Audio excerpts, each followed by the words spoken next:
Salve, salve, galera! Sejam muito bem-vindos para mais uma noite pra lá de especial, em que nós estaremos antecipando para vocês as questões do regimento interno e de bônus do Código de Ética lá do concurso do TRT 21, o TRT do Rio Grande do Norte. Olha só que top! Tô aqui em Canoas, no Rio Grande do Sul, no extremo sul do Brasilzão, e vamos ajudar você que vai fazer a prova agora no dia 17 de dezembro lá no TRT do Rio Grande do Norte, e mais uma vez iremos acertar as questões como fizemos nos concursos anteriores, no nosso TRT 15, no TRT 12, enfim, todos os TRTs, desde o momento que nós iniciamos esse nosso projeto do Concurseiro On, que foi em maio de 2022, sempre nós temos um padrão de procedimento, que é chegar aqui, fazer aquele aulão pré-prova top, antecipar as questões para vocês, e após a prova, nós juntos estaremos corrigindo as questões e verificando que acertamos as questões, certo? Então, já faço um convite antecipado para vocês, pois se a sua prova é no dia 17 de dezembro, certamente a FCC vai dar a instrução de que a prova será liberada na segunda-feira, dia 18, mas eles nunca liberam na segunda-feira, dia 18. Eles liberam na terça-feira, dia 19. Na terça-feira, dia 19, daí sim, vai estar a galera compartilhando as provas, vai estar a galera já sabendo como foi e tudo mais, e daí, na nossa terça-feira, dia 19, estaremos juntos corrigindo as questões não só de regimento interno, não só do Código de Ética, mas também de direito do trabalho, processo de trabalho e direito constitucional. Geralmente eu corrijo a prova de técnico, que é a prova para ser mais fácil, e a prova de analista da área judiciária, que é para ser a prova mais difícil, mas eu não deixo vocês na mão. Se tiver alguma dúvida, alguma questão de outras provas que vocês querem que eu corrija, a gente corrige também. É só você me mandar. E como você vai me mandar? Pelo WhatsApp. Salve meu WhatsApp aí, 51991312156, tá na tela ali, ó. 51991312156 é o WhatsApp do professor Pedro Kuhn. Com esse WhatsApp eu participo de vários grupos de concurseiro, a gente troca ideia, eu aviso quando vou entrar ao vivo, estamos sempre juntos aí com as novidades e tudo que a gente faz aqui no nosso canal. Agora, já que eu falei do nosso canal, você não pode esquecer de curtir esse vídeo, você precisa seguir o nosso canal, você precisa ativar as notificações, porque daí todas as vezes que nós entramos ao vivo, vamos imaginar que você não viu no grupo do WhatsApp que eu estou entrando ao vivo. Então, se você ativa as notificações, você recebe uma notificação informando, ó, o professor Pedro Kuhn está ao vivo com alguma novidade, com alguma matéria relevante, com um conteúdo pré-prova, corrigindo uma prova, de repente no nosso programa Sem Dúvidas Terça, mas sempre você estará recebendo essas notificações, e isso é muito importante não só para você estar sempre atualizado, mas também para nós estarmos crescendo de forma orgânica, com felicidade nessa, digamos, onda de esperança, já que voltaram os concursos e já sabemos que 2024 também nós não iremos descansar, pois serão muitos concursos. Agora, tem uma questãozinha que eu queria tratar com vocês, que já que eu dou meu WhatsApp, muitas perguntas chegam, que é o seguinte: professor, aonde eu consigo os materiais do pré-prova? Professor, aonde está esse material? No passado eu colocava no link da descrição do vídeo, mas agora eu optei por mandar lá para o nosso site, lá para o www.concurseiroon.com.br, na aba Materiais. Então, para você localizar onde está o nosso material, eu vou colocar na tela o nosso o nosso site, coloca o nosso site na tela. Aqui está passando os nossos slides, né? Se eu botar para baixo, vai aparecer aqui os nossos cursos. Se eu for colocar um pouco mais para baixo, irá aparecer os nossos simulados. Vai aparecer uma coisa muito importante aqui, ó, também, que eu vou aproveitar e mostrar o nosso blog. Então, dentro do nosso blog, nós temos várias notícias, nós temos várias leituras importantes, eu estou mostrando para vocês aí o nosso blog. Mas o grande motivo de eu estar mostrando o nosso site agora, vejam, é eu estar clicando ali, ó, na aba Materiais. Então, cliquei na aba Materiais, irão aparecer os materiais aí. Daí, nesse momento, estão em destaque os materiais de Direito do Trabalho, Processo de Trabalho do TRT 21, né? O do Regimento Interno e o Direito Constitucional, que está aqui atrás do meu cabeção. Então, esses são os três materiais que certamente são indispensáveis para que você assista um conteúdo aqui conosco e também você possa acertar todas as questões da sua prova de Direito Constitucional, Regimento Interno, Direito do Trabalho, Processo de Trabalho, com o bônus, o Código de Ética na nossa noite de hoje. Então, aqui vão estar disponibilizados os materiais, beleza? Então, é aqui no nosso site. Outra coisa que eu acho bem relevante, muito relevante eu mostrar para vocês, vou clicar aqui, ó, a parte dos simulados. Então, olha só, eu já tenho 2 simulados liberados, tá? O simulado de Direito Constitucional e o simulado de Direito do Trabalho e Processo do Trabalho. Ainda não liberei o simulado de regimento interno, o que eu gosto de fazer? Eu gosto de estar com vocês fazendo pré-prova, me inspirando com as questões de regimento interno e depois eu libero o simulado de regimento interno, porque dessa maneira eu tenho certeza que as energias convergem para que a gente possa acertar as questões exatamente como as questões do concurso, certo? Então, vou clicar aqui, ó, só para vocês terem uma ideia como funciona o nosso simulado. Você vai estar clicando em Quero Fazer e daí você vai seguindo as instruções que estarão aparecendo aqui e ao final do simulado o seu nome vai estar aparecendo no ranking. Então você vai fazendo questão por questão, tem que se cadastrar no site e daí você consegue fazer o seu simulado online. Agora, vamos imaginar que você queira fazer o seu simulado impresso. Então você também pode clicar na aba Materiais e imprimir o seu simulado. Aqui dentro do nosso site, no local que é chamado de Simulados, é só para fazer o simulado online. Mas eu sei que tem muitos concurseiros que gostam de simulados impressos, então você entra também nos materiais, vai estar destacado lá Simulado, e daí você consegue imprimir o seu simulado para fazer impresso. De repente você quer imprimir e fazer algum dia na mesma hora da sua prova, de repente você separa um horário que vai estar simulando o momento do seu concurso, então fica ao seu critério. O importante é você estar conosco, é você utilizar essas ferramentas e saber utilizar essas ferramentas. Porque com uma certa frequência eu verifiquei que depois da prova o pessoal me manda mensagem: professor, eu só descobri agora teu site, só descobri agora o teu canal do YouTube. Então vamos utilizar com antecedência, vamos utilizar antes da prova, porque depois da prova, claro que é importante você nos conhecer, mas daí para essa prova que passou eu não consegui te ajudar. Então é muito, mas muito importante estarmos juntos e por isso eu tirei esses primeiros minutinhos aqui para mostrar para vocês todas as funcionalidades, todas as ferramentas que nós temos aqui dentro do nosso site. E tem também uma situação que eu quero mostrar final, que é o seguinte, ó. Quando você termina o seu simulado, eu não vou fazer agora porque eu teria que preencher todas as questões do simulado.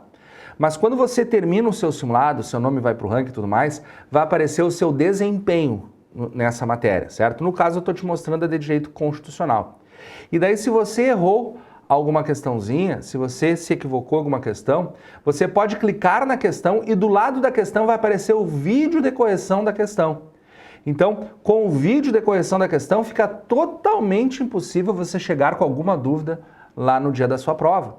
Então, tem também essa questão do vídeo de correção da questão, tudo aqui dentro do nosso site. Então, veja que é uma plataforma completa de preparação para que você tenha o melhor companheiro em busca da sua aprovação, para que você tenha certeza de estar no local certo para ajudar você a realizar o seu sonho de ser um servidor da Justiça do Trabalho, certo?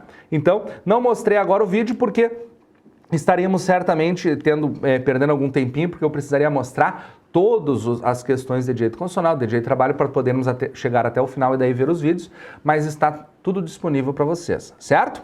E tenho certeza que vocês estão para lá de ansiosos para iniciarmos aqui esse nosso aulão pré-prova e conseguirmos acertar as questões de regimento interno e de código de ética. E por que eu tenho certeza que vocês estão ansiosos? Porque esse é um conteúdo que nós não temos no Brasil especialistas que sabem tudo de regimento interno e código de ética, e nós conseguimos comprovar que não existem especialistas justamente agora com a última prova da FCC do TRT-15, né, em que a FCC conseguiu fazer, olha o que a FCC conseguiu fazer no TRT-15, ela conseguiu pegar o regimento interno e dizer, olha, vai cair o regimento interno para todos os cargos, mas vai cair só esses e esses artigos, beleza? Eles conseguiram elaborar uma questão do artigo 315 do regimento interno do TRT-15 e esse artigo estava fora do edital. Meu Deus do céu. Daí quando eu digo que não tem especialistas nesse conteúdo no Brasil, o pessoal acha que o Pedro é metidão, ele acha que só ele entende de regimento. Não, se você parar para pensar, nem eu sou especialista, porque daqui a pouco você vai me perguntar, professor, tu lembra quantos membros tem o TRT-9? Quantos membros tem o TRT-13 da Paraíba? Puxa, Foi o ano passado a prova, agora eu não vou lembrar. Eu vou conseguir lembrar os últimos que nós estudamos, mas o do ano passado eu não sei. Mas, por outro lado, embora eu não consiga decorar todos os regimentos, eu tenho sim o poder de visualizar dentro dos regimentos o que as bancas gostam de cobrar. E por isso que a gente consegue acertar as questões de prova. A gente consegue antecipar as questões de prova. Eu não preciso ler 300 artigos. Eu vou ler 10 páginas com o meu resumo aqui, você já vai acertar as questões de regimento. Essa que é a nossa ideia. Só que, infelizmente, a FCC tem que pelo menos elaborar questões dentro do edital, né? Não adianta ela fazer como o TRT15, que elaborou questão fora do edital. A galera vai recorrer, tudo bem, mas de qualquer forma, é uma situação que ficou chata, né? Porque a gente está desde 2022 acertando todas. E daí chegou agora o TRT15 e os caras fizeram essa presepada aí. Mas enfim, isso acontece, tenho certeza que não irá se repetir lá no TRT21, porque é muito fácil nós pegarmos e vai cobrar regimento interno, elabora uma questãozinha, 2 questõezinhas, 3 questõezinhas, 4 questõezinhas do regimento interno, não viaja. E no TRT21, olha só, lá cai todo o regimento. Diferente do TRT15, que eles pediram para estudar só alguns artigos, no TRT21 cai todo o regimento, então a gente não corre o risco de estudar alguma coisa e aparecer uma questão e a gente dizer que está fora do edital, porque não estará fora do edital. Então aqui cai tudo, certo? Bom, eu estou falando e não botei na tela ainda o nosso material, então bora botar na tela o nosso material. Está aqui o nosso pré-prova do Regimento Interno TRT Rio Grande do Norte TRT21, mais Código de Ética, está ali informado no nosso cabeçalho. Então, como já é tradição, no início aí eu dou uma destacada, sempre coloco o meu e-mail, que eu tenho aí há mais de 20 anos, meu WhatsApp 5199312156, daí iniciamos aí com o nosso regimento interno, nosso material coloridão, ilustradão, com informações para lá de relevantes que vão certamente auxiliar vocês a acertar as questões de prova. E já no artigo 1º, ele vai falar quais são os órgãos da Justiça do Trabalho da 21ª Região, e aqui é bem padrão nos regimentos internos, né? É o Tribunal Regional do Trabalho da 21ª Região e os juízes do trabalho. Qual que seria, digamos, a variação que a FCC já colocou em provas anteriores? Dizer que são órgãos da Justiça do Trabalho da 21ª Região, por exemplo, Tribunal Superior do Trabalho. Não, daí não. Tribunal Superior do Trabalho, não. O Tribunal Superior do Trabalho é órgão da Justiça do Trabalho nos termos do artigo 112 da Constituição Federal. Mas questões de regimento, eu não posso dizer que o TST é órgão do TRT da 21ª Região. Daí não. Claro que, então, com essa explicação que eu te dou, você tem que visualizar sobre o que estão perguntando. E a FCC, ela sempre organiza a prova para você. Então, as questões de direito constitucional que estariam cobrando o TST como órgão da Justiça do Trabalho, artigo 112, vão estar dentro das questões de direito constitucional. Quando aparecer as questões de regimento interno, elas vão estar lá, questões de legislação específica ou até mesmo questões de regimento interno. Então, a FCC organiza a prova para a gente não se confundir e poder fracionar direitinho o nosso conhecimento, de forma que a gente não cai nesse tipo de pegadinha. O artigo 2º do nosso regimento me mostra que o nosso TRT21 ele é pequetucho. Olha só, o Tribunal Regional do Trabalho da 21ª Região tem sede em Natal, obviamente, e jurisdição no estado do Rio Grande do Norte.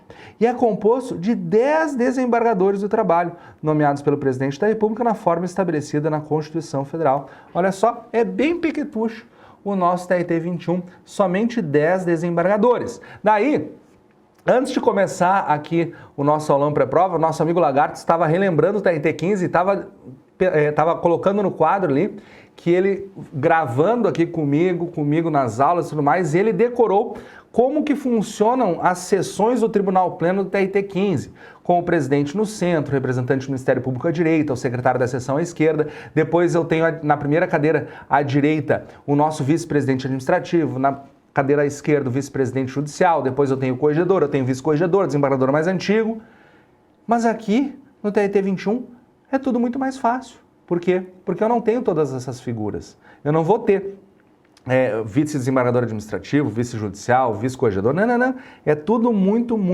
mais enxuto.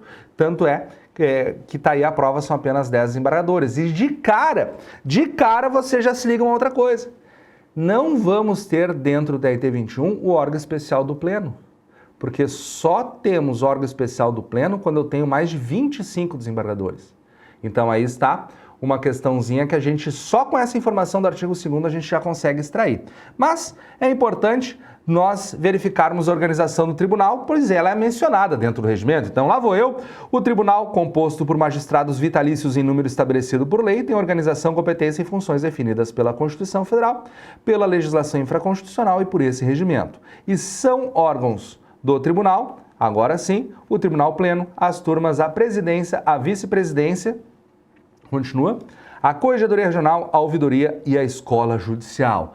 E olha quem apareceu ali, a nossa primeira Hello Kitty com a roupinha do demônio, apontando para vocês um artigo que a gente tem que decorar, que é justamente esse. Quais são os nossos órgãos do tribunal? Para facilitar, vou colocar tudo na mesma página, tá, pessoal? Então, ó, pronto. Coloquei tudo na mesma página para você em casa conseguir enxergar. A gente tem que decorar essa organização aqui do tribunal, porque, por exemplo, vejam, não tem órgão especial. Essa já é uma baita numa questão, né? É uma baita numa pegadinha. Porque a FCC sabe que os territórios estão espalhados pelo Brasil, muitos viajam o Brasil inteiro para fazer a prova e pensam assim, eu estudei um regimento interno, então eu tô craque em todos. Devem ser todos iguais, todos parecidos. E não são. Na última prova do TRT 15, por exemplo, nós tínhamos o órgão especial. Agora eu estou no TRT 21. Esse aqui não tem órgão especial. Então se liga com essa questão. Outra coisa, eu não tenho vice-presidente administrativo, vice-presidente judicial, como eu já disse. Eu não vou ter vice-corregedor, como eu já informei. Então, tudo muda quando estou estudando o regimento do TRT 21. Por isso que eu acho de grande valia esse nosso encontro. Eu acho imprescindível você estar aqui comigo essa noite para podermos visualizar essas coisinhas, certo? Então fiquem atentos. Agora, aqui nós temos uma coisa em comum com o TRT 15, olha só. A todos os órgãos jurisdicionais do tribunal especificados no artigo 15, cabe o tratamento de egrégio e os respectivos membros de excelência. Essa questão caiu no TRT 4 aqui no Rio Grande do Sul. Então, sempre nos pré-provas eu destaco os pronomes de tratamento. Então, eu tenho para os órgãos do tribunal egrégio e para os membros, os desembargadores, excelência. Dentro das alternativas erradas que a FCC elabora esse tipo de questão, eles trocam o egrégio por colendo, por pretório, por excelso, e eles trocam excelência por vossa excelência, senhoria, vossa senhoria, ilustríssimo. Então, eu tenho que decorar esses pronomes de tratamento, porque de vez em quando aparece na nossa prova.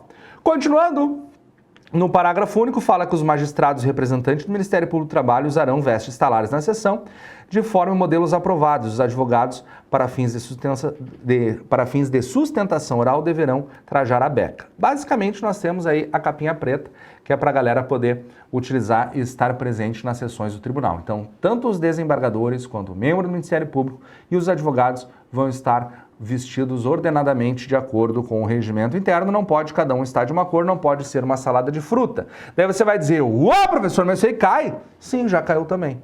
Então, a gente não pode deixar para lá esse tipo de conhecimento. É fácil? Sim, é fácil. Mas é bom a gente sempre relembrar, porque aparece nas provas. Continuando, o artigo 7º fala assim, o tribunal funcionará na plenitude da sua composição ou de forma fracionária nas sessões das turmas, observado o quórum mínimo. Então, olha só, o tribunal, como ele tem somente 10 membros, ele vai funcionar na sua plenitude, ou seja, como o tribunal pleno, ou então ele terá as suas turmas. Mas quantas turmas serão? Aparentemente, a gente consegue deduzir, porque se eu tenho só 10 membros, e geralmente o presidente e o vice ficam fora, significa que eu terei 2 turmas de 4. Mas essa é apenas uma dedução. Eu prefiro ler diretamente na lei essa informação. Então, as turmas do tribunal serão compostas por 4 desembargadores sob a presidência de um dos seus membros, eleito para tal finalidade por seus integrantes. Então, eu tenho a primeira turma do TRT 21 e tenho a segunda turma do TRT 21. Dentro de cada uma dessas turmas eu tenho 4 membros. E esses 4 membros irão votar entre si e estarão elegendo o presidente da turma. É assim que funciona. E, obviamente, você já visualizou que o presidente e o vice estão fora dessa composição. Porque se são 2 turmas de 4, são 8 membros. Então, o presidente e o vice estarão fora. Continuando, essa informação está no parágrafo 2º, não compõe as turmas o presidente e o vice-presidente do tribunal. Daí você pensa, professor, mas isso é muito fácil. Eu acho que eu vou parar de assistir essa live, vou fazer uma outra coisa, estudar uma outra coisa mais difícil. Tudo bem, mas então agora eu te libero se você acha que é fácil. Mas deixa pelo menos eu destacar para você as pegadinhas da FCC. Porque, por exemplo, No TRT 15, como em outros TRTs, como o TRT 4, TRT 9, nós temos o corregedor também fora da organização das turmas. E aqui o corregedor não está. Então imagina que show de bola uma alternativa de prova que vai derrubar os nossos concorrentes igual dominozinhos. Vão tudo rodar, vão tudo errar essa questão. Uma alternativa falando assim, ó, não compõe as turmas o presidente, vice-presidente e o corregedor, tendo em vista que são cargos de direção do tribunal. Legal essa questão, né? Show de bola, vai ter uma galera caindo nela. Mas não você, concurseiro 1, não você que está tendo paciência comigo nessa noite. Você vai acertar, porque o corregedor compõe as turmas. Quem não compõe é só o presidente e o vice. Olha que baita questãozinha. Próximo artiguinho, agora vai falar da antiguidade, aqui a gente tem que decorar também, olha só. A antiguidade dos desembargadores e dos juízes titulares das varas do trabalho para efeitos legais e regimentais observará a vitaliciedade com aplicação sucessiva dos seguintes critérios. Então, eu vou ter primeiro critério, depois da vitaliciedade, a posse. A data da posse, obviamente, é a mais importante. Depois eu tenho o exercício na classe no Tribunal Regional do Trabalho da 21ª Região.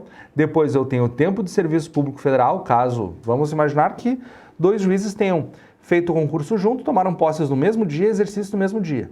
Então a gente vai ver qual dos dois já eram, de repente, técnicos ou analistas do TRT para fazer um critério de desempate. Tá, mas vamos imaginar que nenhum fosse. Bom, então vamos ter, de repente, um tempo de serviço público. Um era, de repente, um servidor do MP ou do TJ, daí também serve para critério de desempate. Tá, mas nenhum dos dois foi. Bom, então vamos para a última possibilidade, a idade, né? Por isso que no seu pré-prova, no seu material, aí eu coloquei o desenho do Matusalém ali, porque a idade vai ser a nossa última situação para verificarmos a antiguidade. Então, cuida com esse critério aqui e mais, esse critério só vale para os desembargadores e só vale para os juízes titulares. Para os juízes substitutos, eu tenho o parágrafo único, até botei um bonequinho se assustando ali. Ah, cuidado, cuidado! Para os juízes substitutos é diferente, olha só. A apuração da antiguidade dos juízes substitutos será feita com a observância da data da investidura, em caso de empate, conforme a ordem de classificação do concurso. Então, juiz substituto é uma coisa, juiz titular e desembargador é outra, certo? E aqui também nós temos alguma semelhança com outros regimentos, só que os critérios são diferentes nos demais regimentos. Então, o TRT 21 é totalmente ímpar nessa situação, ele é diferenciado nesses critérios de desempate, e se a FCC se debruçar um pouquinho sobre o regimento, tiver alguém com pequena capacidade lá dentro para elaborar questões, eles obviamente vão elaborar questões com o que é diferente. Eles não vão elaborar questões com o que é igual, porque senão quem estudou qualquer regimento de qualquer lugar do país acertaria a questão, e daí obviamente ela não serviria para selecionar os melhores concurseiros para virarem concursados. Então se liga, porque aqui eu tenho, portanto, essa diferença. Continuando, agora falaremos da eleição dos nossos cargos de direção. O presidente, o vice-presidente e o ouvidor regional serão eleitos por 2 anos em escrutínio secreto pelos membros do Tribunal Pleno em sessão convocada especialmente para esse fim, a ser realizada até 60 dias antes do término dos mandatos em curso, devendo haver a manifestação de interesse em concorrer no prazo de 48 horas antes da data, aprazada por ato em expediente dirigido à presidência. Então aqui eu tenho um monte de pegadinha. A primeira pegadinha que eu vou destacar é que estaremos elegendo o presidente, vice-presidente e o ouvidor regional. Nesse artigo não fala em corregedor, então cuidado. Se simplesmente eles pegam esse artigo, dão um Ctrl+C, Ctrl+V, que é a Fundação Copia e Cola, chamada FCC, o que acontece? Se eles trocam a palavra ouvidor por corregedor, já tem uma galera que cai, você não vai cair.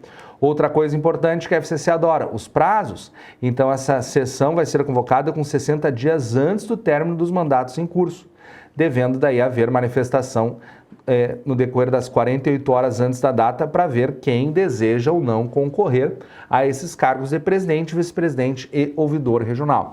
Então eu tenho essas pegadinhas aqui, a troca do ouvidor por corregedor e esses prazos que aparecem aqui no artigo 13, certo? Coloquei aqui o desenho do nosso parabéns por 2 aninhos, porque os 2 aninhos são os mandatos, né? Mandatos também eles gostam. E eu coloquei agora a nossa mortezinha ali da Turma da Mônica. Por que a morte da Turma da Mônica está aqui? Porque o próximo artigo falará de vacância.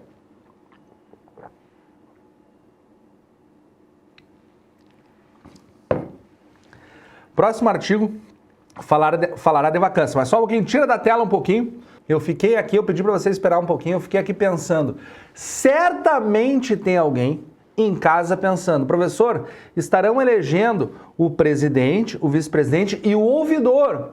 Mas e cadê a eleição do corregedor? Não tem no regimento? Gente, isso está lá no artigo 21, inciso 22 do regimento interno, que fala o seguinte, ó, o presidente do TRT 21 exerce as funções de corregedor. Então não tem duas pessoas separadas como todos os demais regimentos. Aqui o presidente é o corregedor, ele acumula as duas funções. Como o TRT 21 é bem pequetucho, ele é bem pequenininho, certamente você entende o porquê disso. Porque senão eu teria 10 embargadores e 3 estariam sendo eleitos, 3 estariam sendo cargos de direção e 3 estariam deixando de participar das turmas. Só que isso não acontece no TRT 21, são apenas 2, porque eu elegendo o presidente, nos termos daquele artigo 13, eu já estaria automaticamente elegendo o corregedor, o vice e o ouvidor. Então cuidado com essa baita, mas essa baita pegadinha.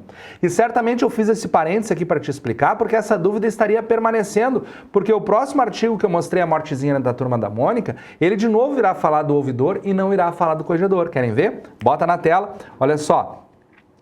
O artigo 15 fala assim, ó, ocorrendo vacância dos cargos listados no artigo 13, daí eu coloquei entre parênteses, tá? No regimento não fala, só no seu pré-prova que eu destaquei, ó, presidente, vice-presidente e ouvidor regional. Então, de novo, estamos falando presidente, vice-presidente e ouvidor. Só que automaticamente, como o presidente é o nosso corregedor, então a gente sabe que o corregedor, em tese, está aqui, certo? Ele não está oculto, só não está aparecendo aqui no artigo 13 e nem no artigo 15. Agora, o que acontece se houver a vacância? Quando nós temos vacância, o caso clássico de vacância está aqui, ó, é a nossa mortezinha. Então, ele não vai voltar a trabalhar. Por isso que, na ocorrência de vacância, será realizada a eleição suplementar para preenchimento da vaga correspondente, que deve ocorrer em até 7 dias a contar da vacância, ou na primeira sessão que se realizar, oportunidade em que ocorrerá a posse respectiva, cabendo ao eleito cumprir o tempo restante do mandato do antecessor. Então, morreu o presidente, morreu, de repente, o ouvidor, bom, vou ter que dar um jeito aí, morreu o vice-presidente, que, obviamente, que eu não quero matar ninguém, né? Ele, de repente, ele pode renunciar, ele pode se aposentar, sei lá, mas o caso clássico de vacância é a morte, por isso que eu sempre coloco a mortezinha aqui. Então, o que a gente faz? 7 dias da contar da vacância, faremos uma eleição, para o substituto substituir e terminar o mandato dessa pessoa que não irá mais voltar, não vai mais estar exercendo a sua função. Quando eu coloco a mortezinha, eu tenho certeza que daí fica na sua cabeça a vacância, e daí você lembra que a pessoa não volta mais. Parágrafo 1º.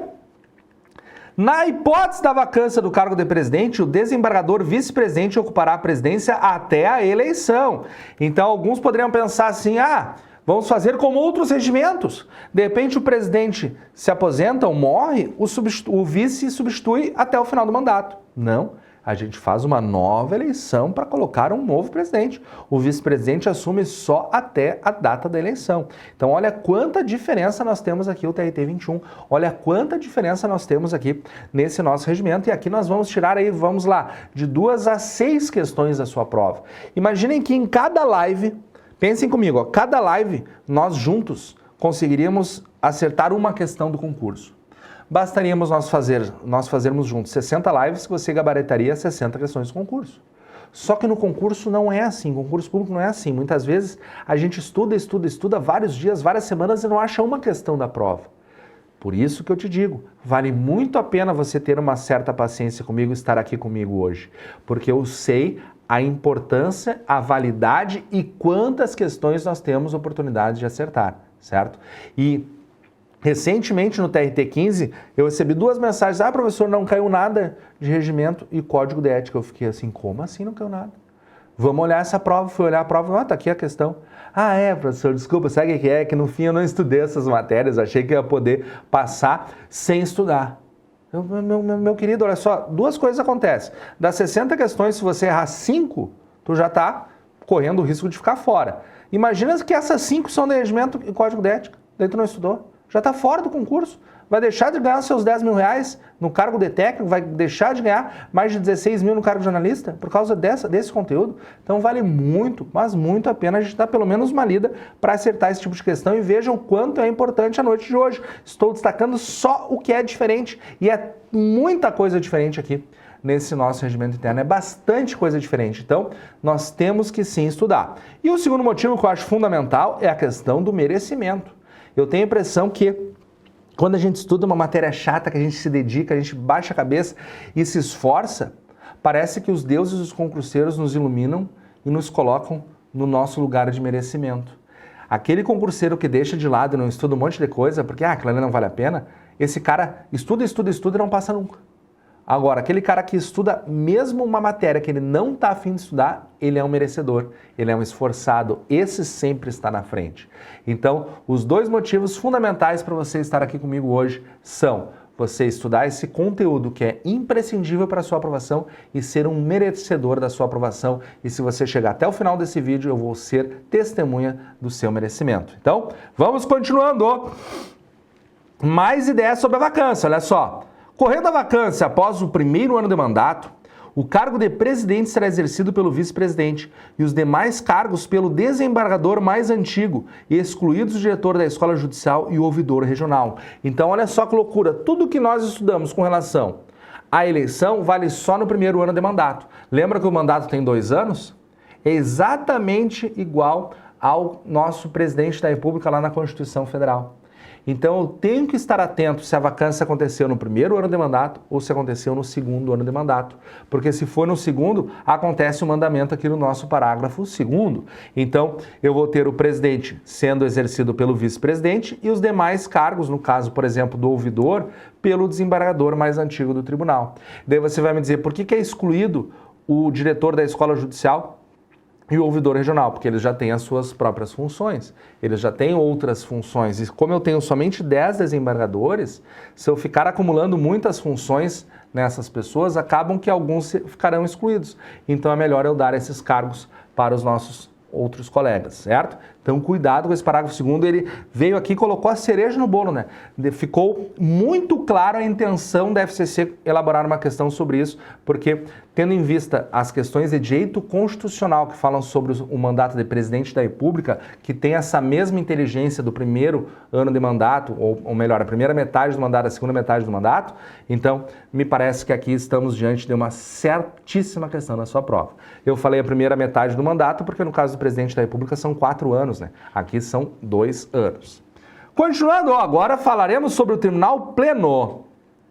O Tribunal Pleno, para efeitos de julgamento de seus feitos, funcionará com seus desembargadores em exercício e juízes titulares de varas em convocação regimental temporária. Então vejam, o nosso Tribunal Pleno eu posso ter juízes titulares convocados temporariamente. Mais uma vez diferente de outros regimentos que não permitem juízes convocados como pessoas que participam do pleno. Aqui, como são apenas 10 desembargadores, eu preciso permitir, senão daqui a pouco o meu tribunal pleno vai ter pouca gente. Mas em grandes tribunais, às vezes com 140 desembargadores, eles não permitem juízes convocados atuando no tribunal pleno. Então, mais um artigo diferente. Continuando, artigo 17 agora. O quórum mínimo de funcionamento do Tribunal Pleno é de metade mais 1 da sua composição, incluindo o presidente. Bom, preciso de 6 membros aqui. Esse aqui é padrãozinho, não tem nenhuma dificuldade. Mas não temos dificuldades mais ou menos, né? Se liga, porque o caput do artigo 17 é tranquilaço. Agora, vejam o parágrafo único dele que fala o seguinte, ó. Coloca na tela a nossa apostila. Na vacância, deixa eu marcar certinho para você, ó. Na vacância do cargo de desembargador, o juiz convocado para esse fim integrará o quórum, respeitada a proporcionalidade mínima de 2/3 de membros efetivos. Então se liga, o caput permite que eu chame juízes convocados para estar fazendo a votação no pleno, para estar trazendo aqui a reunião do nosso pleno.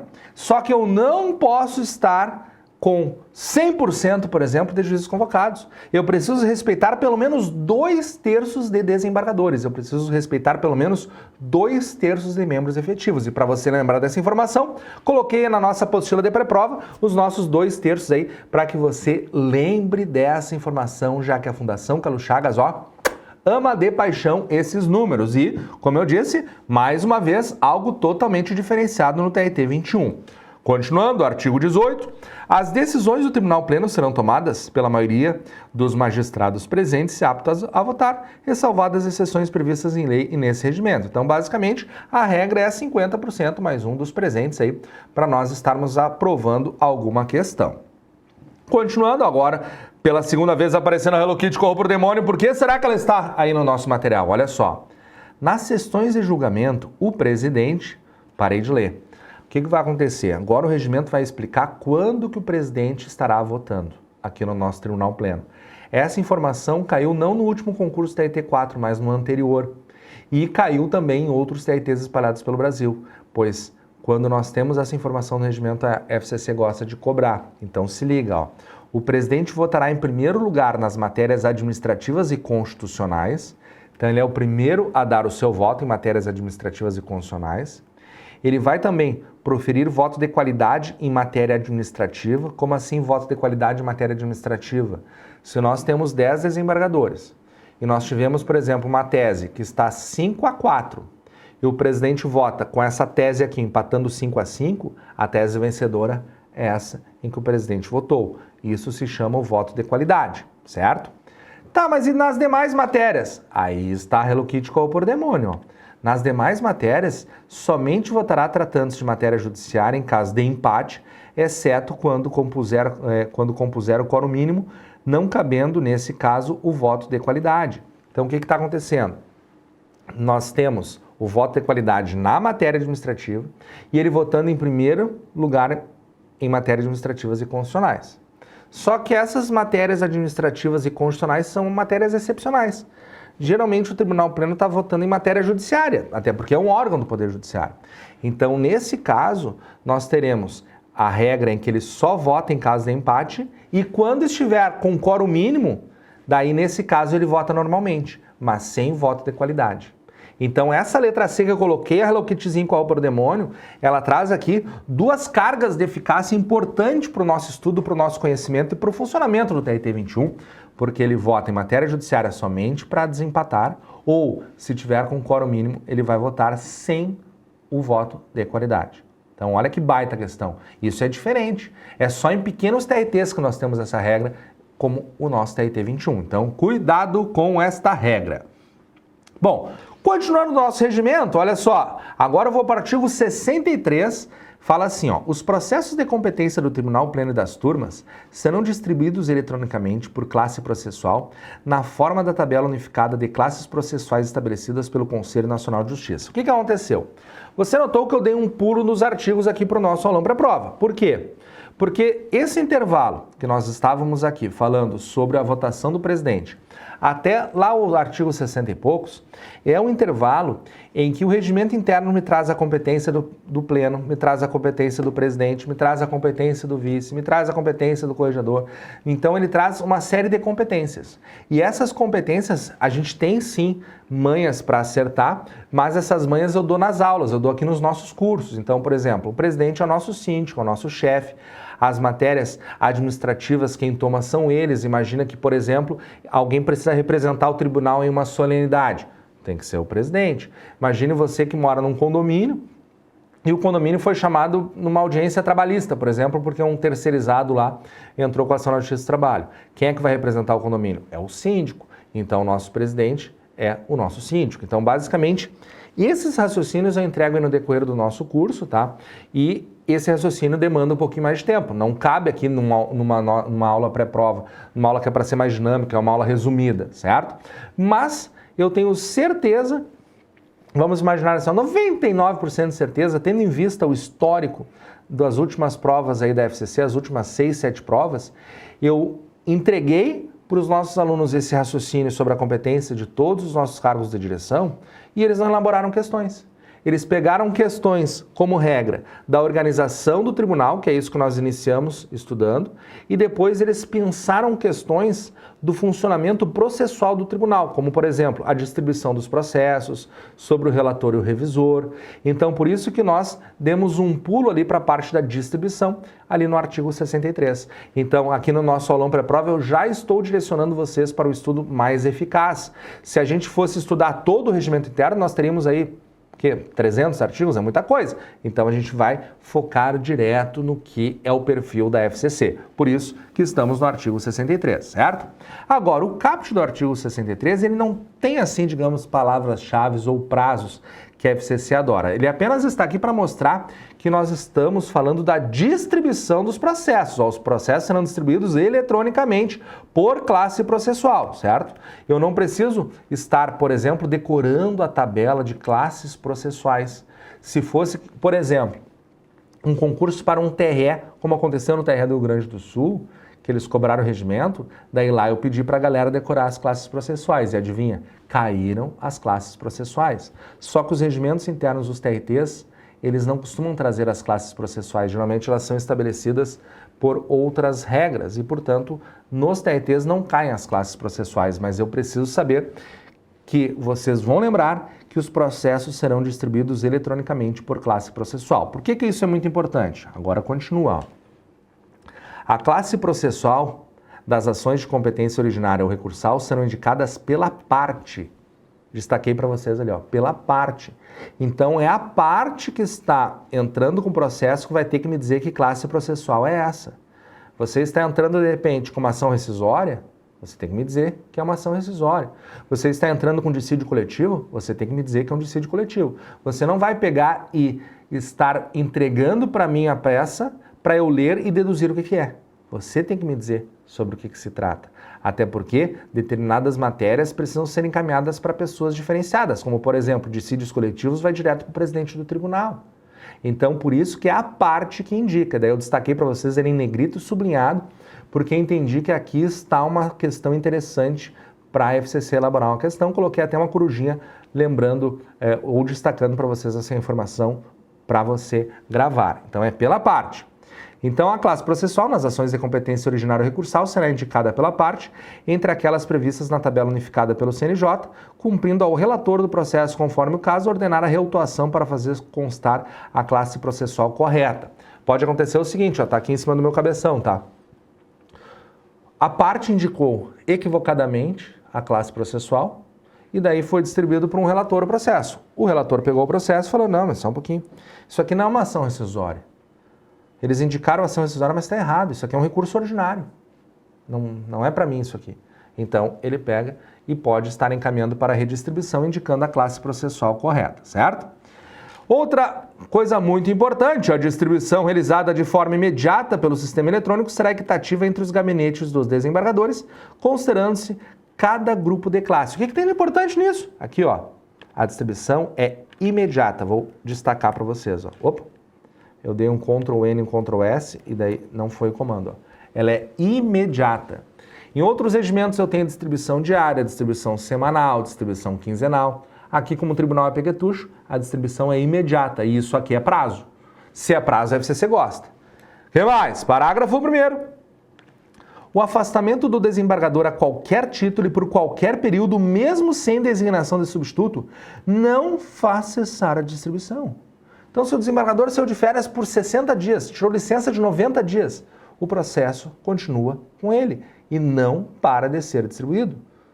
Então, aqui está mais uma novidade. Outros tribunais, eles falam, ó, se o desembargador está de férias ou de licença, interrompa a distribuição, ele para de receber processos. Ou, muitas vezes, quando o processo está com ele, o processo será redistribuído. Aqui no TRT 21 não tem nada disso. Não faz cessar a distribuição.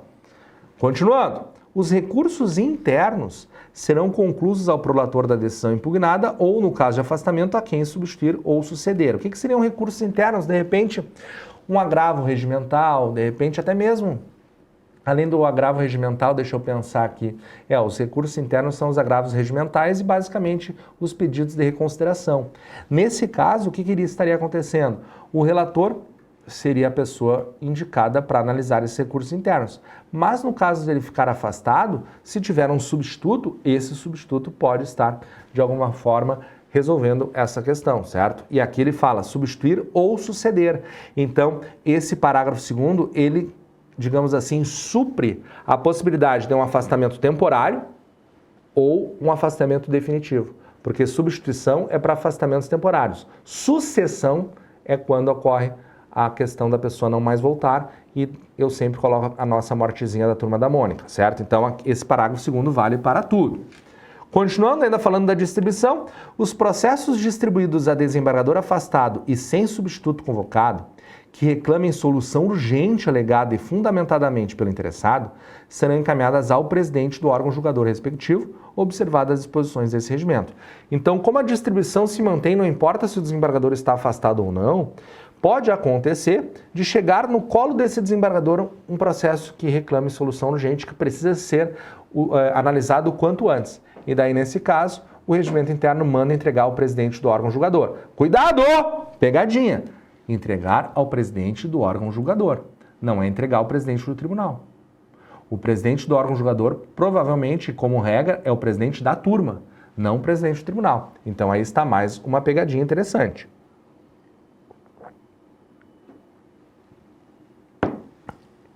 Continuando, artigo 65, o desembargador eleito presidente será excluído da distribuição de processos de competência originária e recursal, como relator e revisor, mas continuará relator dos processos anteriormente distribuídos. Olha só, outra questão top, hein?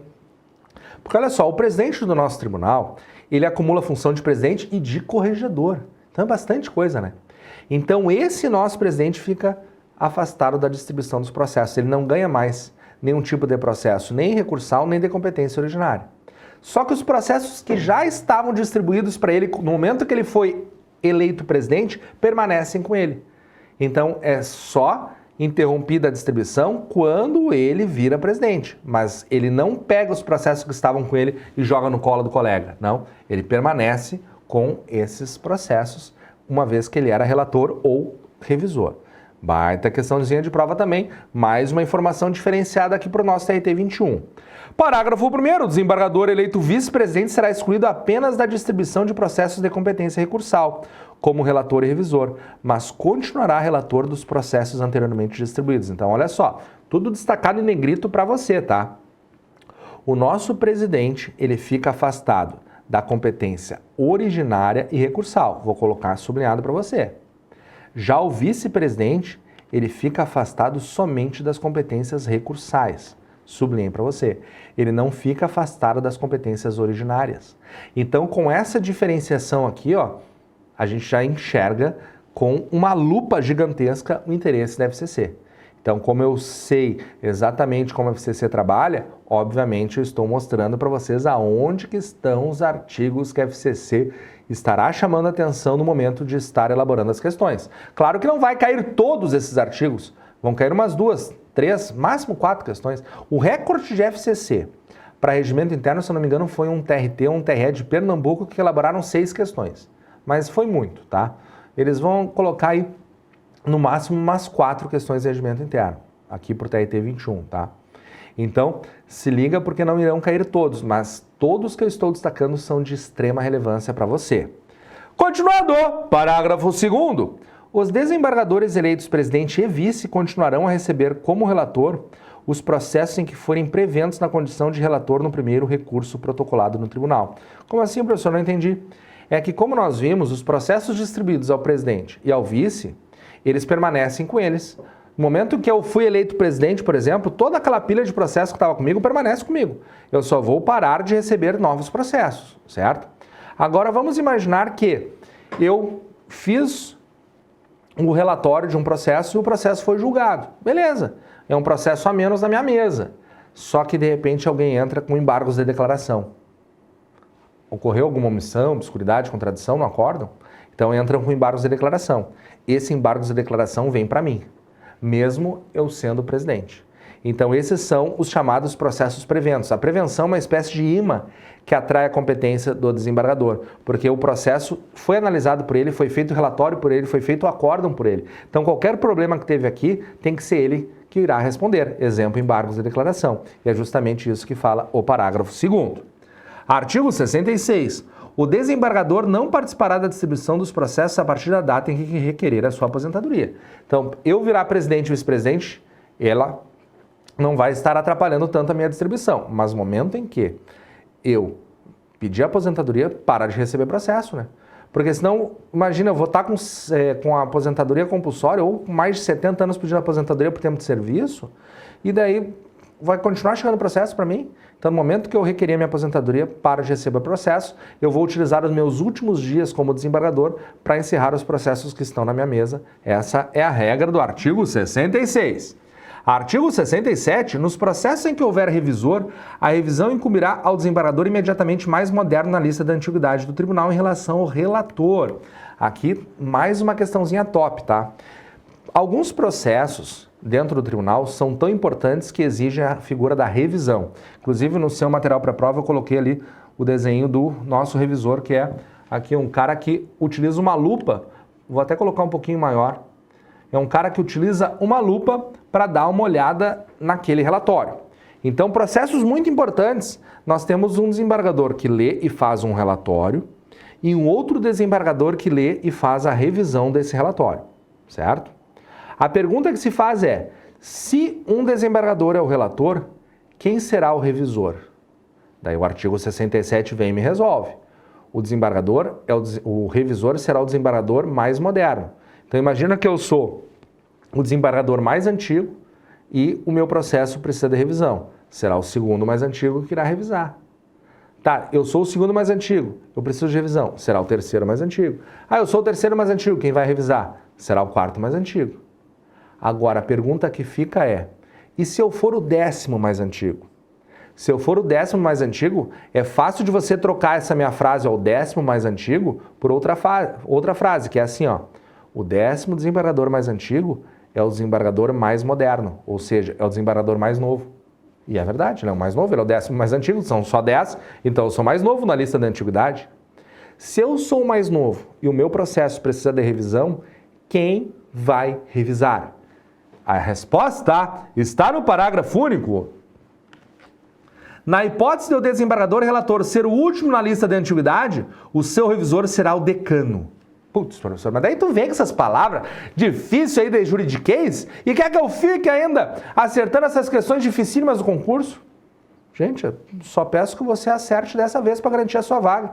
Inclusive, recebi notícia no WhatsApp agora, ao vivo, que estão querendo aumentar para 18 mil o salário de técnico. Então, se você acha que não vale a pena eu lembrar que o decano é o desembargador mais antigo para acertar, mais uma questão é garantir sua vaga, se fosse eu estudando para o concurso, certamente eu iria dizer que vale.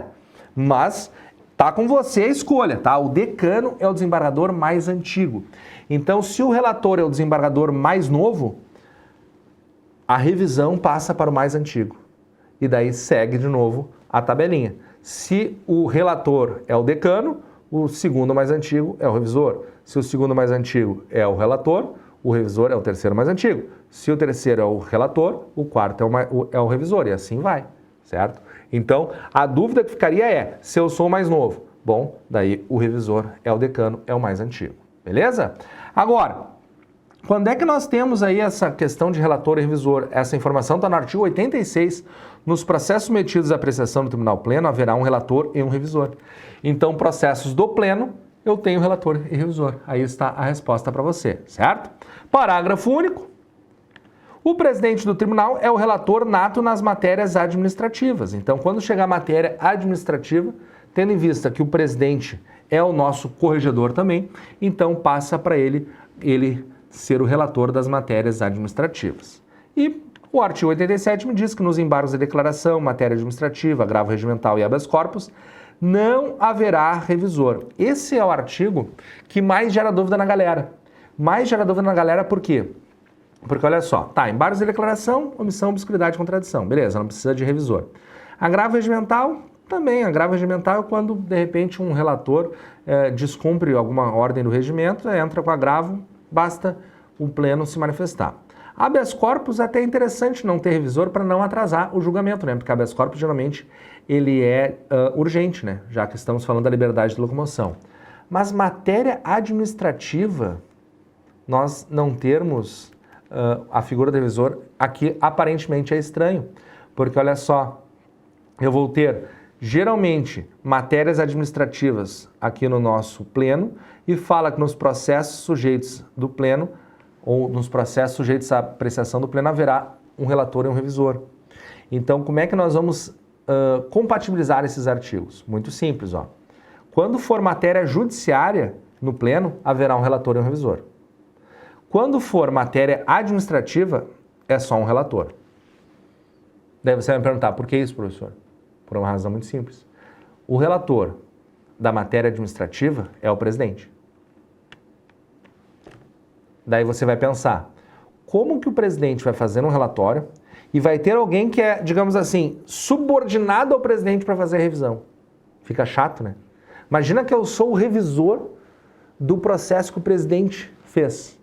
Como que eu vou ter cara de pau de chegar ao presidente, olha só, tu errou aqui, ó, tem que corrigir tal coisa, tal coisa, tal coisa, porque eu sou o revisor. Fica muito chato isso. É horrível, horrível. Então o regimento já vem com essa solução. Então o presidente é o relator das matérias administrativas do pleno, e daí a matéria administrativa do pleno não cabe à figura do revisor, porque ninguém vai ter cara de pau de revisar o que fez o presidente. Simples assim. E essas são informações que só tem no TRT 21, só tem aqui no regimento. Claro que outros regimentos vão trazer soluções semelhantes também, mas a gente está destacando que é diferente porque a gente sabe que a FCC vai botar uma lupa aqui e elaborar as suas questões de prova. E já que nós falamos também da organização das sessões dos nossos tribunais antes, né, que eu até comentei que o amigo Lagarto decorou a organização das sessões do TRT 15, eu tenho que te trazer aqui a organização das sessões do nosso TRT 21 agora, e já vou te antecipando, tá? É diferente a mesa que o pessoal senta lá no TRT 21. Como assim? Como assim é diferente, professor? Muito simples. As sessões por exemplo, do TRT 15 tem 3 mesas, uma assim e 2 de cada lado. As sessões do TRT 21 é uma mesa em forma de U, ou de U para baixo, assim, ou uma mesa em forma de ferradura. Então já serão diferentes essas organizações. Mas vamos por partes, iniciando pelo artigo 95, vai falar o seguinte, ó. As sessões ordinárias do Tribunal Pleno e das turmas serão públicas e se realizarão em ambiente eletrônico, virtual, teleconferência ou na forma presencial na sede do tribunal ou remotamente, em dias úteis e horas previamente fixadas e divulgadas na internet no site do tribunal, entre 8 e 19 horas, na conformidade da publicação das pautas do órgão oficial na sede e região, podendo ser prorrogadas. O que a FCC adora? Números. Então tá aí destacado em negrito para você o horário, entre as 8 e as 19 horas. Continuando, nas sessões de segredo de justiça, nas hipóteses previstas em lei, somente poderão permanecer na sala o representante do Ministério do Trabalho, as partes, seus representantes ou assistentes, bem como os advogados e o secretário, que prestará compromisso de não revelar o que presenciar ou ouvir. Então, obviamente, processo de segredo de justiça não pode ser público. O caput fala que, em regra, os processos serão públicos, mas nós sabemos que temos processo em segredo de justiça. Então, somente poucas pessoas poderão estar presentes, certo? Continuando. Artigo 99. Todos os processos são passíveis de julgamento em ambiente eletrônico virtual, exceto, olha só que baita questão de prova. Só o TRT 21 tem essa informação nos regimentos. De todos os regimentos que eu lembro de cabeça, só o TRT 21 tem regras para informar que determinadas matérias eu só posso ter julgamento presencial, não pode ser julgamento virtual. Eu preciso me reunir, apertar a bochechinha do meu colega e decidir. E que processos são esses? Primeiro, processos destacados pelo relator. O relator fala, ó, esse processo vai dar o que falar, então é melhor a gente se reunir, porque no virtual fica meio ruim. O que mais? Os destacados ou que contiverem divergência de um ou mais magistrados integrantes do órgão julgador. Então, um desembargador pensa uma coisa, o outro pensa outra. A gente vai ter que se reunir para debater tete a tete, porque senão no julgamento virtual fica muito ruim. Quando mais? Aqueles que façam parte do Ministério Público do Trabalho ou que tenham sido por ele apontados para pronunciamento em julgamento presencial. Então, o Ministério Público do Trabalho ou faz parte do processo ou ele pediu para falar pessoalmente com os desembargadores. Então, também teremos julgamento presencial. E, por fim, aqueles que, sendo possível a sustentação oral, haja inscrição de advogado. Então, o advogado se inscreveu para fazer a sustentação oral e precisa ir lá se sentir acolhido e visualizar e apertar a mão dos desembargadores. Então, esses 4 processos eu preciso de julgamento presencial. Inclusive, a OAB aqui do Rio Grande do Sul, não sei se está assim lá no TRT 21, a OAB do Rio Grande do Sul está com uma campanha que fala assim, ó, vídeo gravado não é sustentação oral. Por que isso? Porque o nosso TRT 4 permite a sustentação oral em videoconferência. O TRT 21, não. Então vejam que cada tribunal tem o seu comportamento, sendo diferente, a FCC chama atenção, gosta disso e elabora questões. Por isso eu destaquei essas informações. Agora, vamos ver como sentam os nossos membros. Olha que eu botei ali a nossa mesa em forma de ferradura, de cabeça para baixo, tá? Botei uma fotinho da sessão do TRT 21 para vocês enxergarem. E daí vai funcionar assim, ó. Nas sessões do Tribunal Pleno, o presidente tem assento na parte central da mesa do julgamento, ficando à sua direita o representante do Ministério Público do Trabalho e à sua esquerda o secretário do Tribunal Pleno. O vice-presidente ocupará o primeiro assento lateral à direita. Os demais desembargadores, segundo a ordem de antiguidade, ocuparão alternadamente os assentos laterais a iniciar pela esquerda. Parágrafo único. O juiz convocado ocupará o assento que imediatamente se seguir ao do desembargador mais moderno ou ao do juiz convocado por último. Como assim? Como assim? Não entendi. Simples. Olha lá, vou marcar, tô com o mouse mexendo ali, ó. Ali está o nosso presidente. À direita dele está o Ministério Público do Trabalho. À esquerda dele, o secretário da sessão. Depois, na continuação, o vice-presidente. Aqui do outro lado, o desembargador mais antigo. Eles ficam se alternando de lado a lado, ó. Segundo mais antigo é aquele ali, terceiro mais antigo está aqui atrás. Quarto mais antigo é aquele ali, o quinto mais antigo está aqui. Sexto mais antigo está ali, sétimo mais antigo está aqui. Oitavo mais antigo está aqui, nono mais antigo está aqui, décimo mais antigo está aqui. E, hipoteticamente, esse que está aqui ou aqui, que são os últimos da nossa mesa em forma de ferradura, são os desembargadores mais modernos. Mas nessa foto eu não conheço quem são esses desembargadores que estão aqui, eu já coloquei eles distorcidos mesmo, para a gente não precisar identificar aqui no pré-prova, de repente algum deles fica chateado de falarmos sobre eles.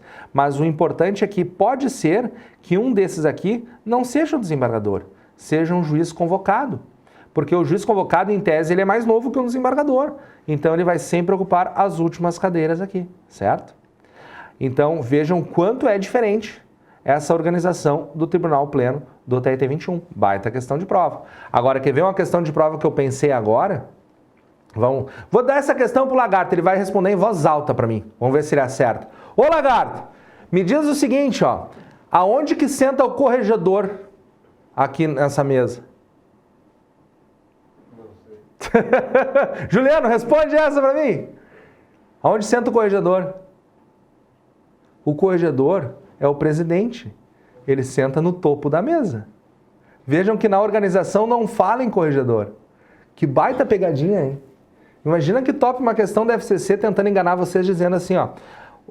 Aonde sentará o corregedor nas sessões do pleno do TRT 21, segundo regimento interno? Letra A, à direita do nosso presidente. Letra B, à esquerda do presidente. Letra C, na segunda cadeira à direita do presidente. Letra D, na segunda cadeira à esquerda do nosso presidente. Letra E, no lugar do presidente. Ah, que baita questão, hein? Eu acho que eles não iam ser tão bandidos assim, mas esse artigo permite a gente elaborar uma questão assim. E eu tenho certeza que quem não estiver muito atento a esse artigo estaria certamente errando essa questão. Ai, professor, mas essa questão do corregedor aí ficou bandida, hein? Até a galera que está assistindo aí junto contigo no estúdio errou. Bom, mas a gente precisa acertar se cair, né? Vocês não acham?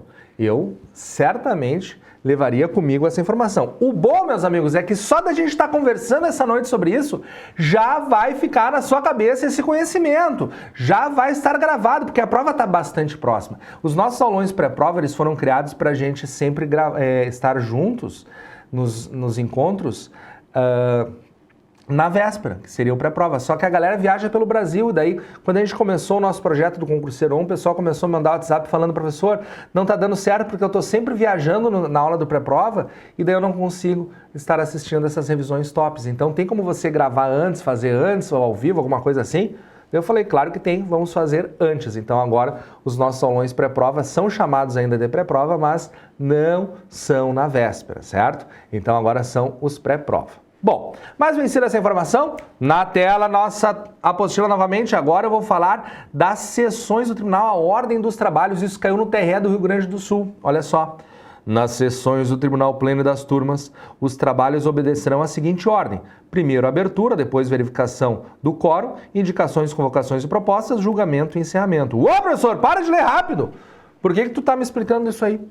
Pelo seguinte, ó. Apareceu uma questão no TRE do Rio Grande do Sul, a banca era a FCC, e eles colocaram aquelas questões de assertivas e disseram assim, ó, analise as assertivas e depois marque a alternativa que coloque a ordem correta dos trabalhos nas sessões. Então, meus amigos, mais um artigo que é a cara da FCC. E eu entendo que essa ordem acaba sendo um pouco óbvia e fácil de você lembrar, porque a primeira coisa é a abertura da sessão, né?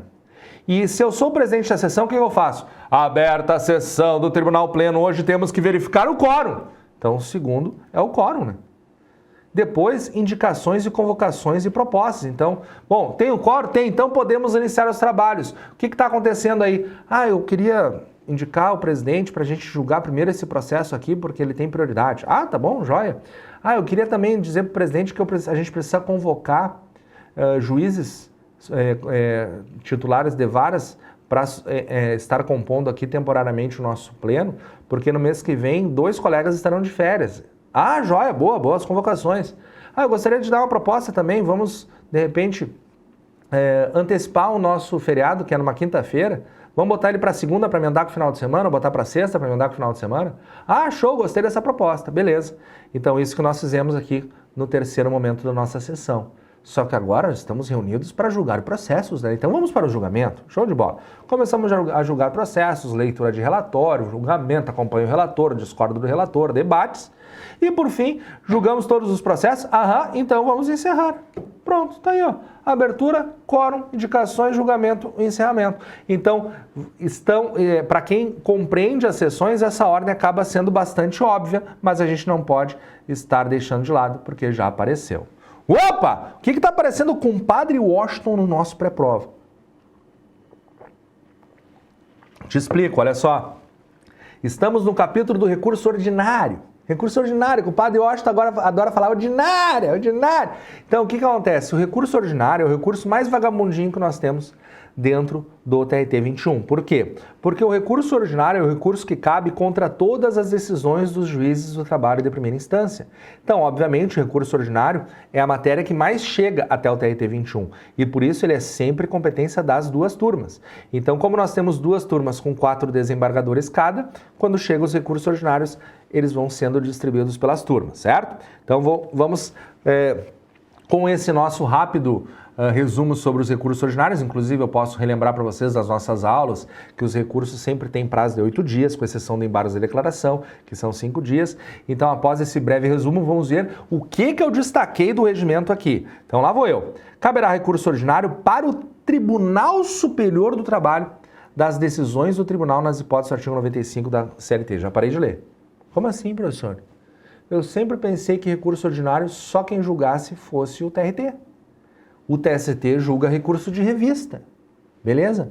Só que pensa o seguinte, ó, o TRT tem conteúdos que são originários do tribunal. Então, por exemplo, dissídio coletivo vai direto para o TRT, ação rescisória vai direto para o TRT. Então, se a pessoa quiser recorrer dessa decisão do TRT, o segundo grau de jurisdição acima do TRT será o Tribunal Superior do Trabalho.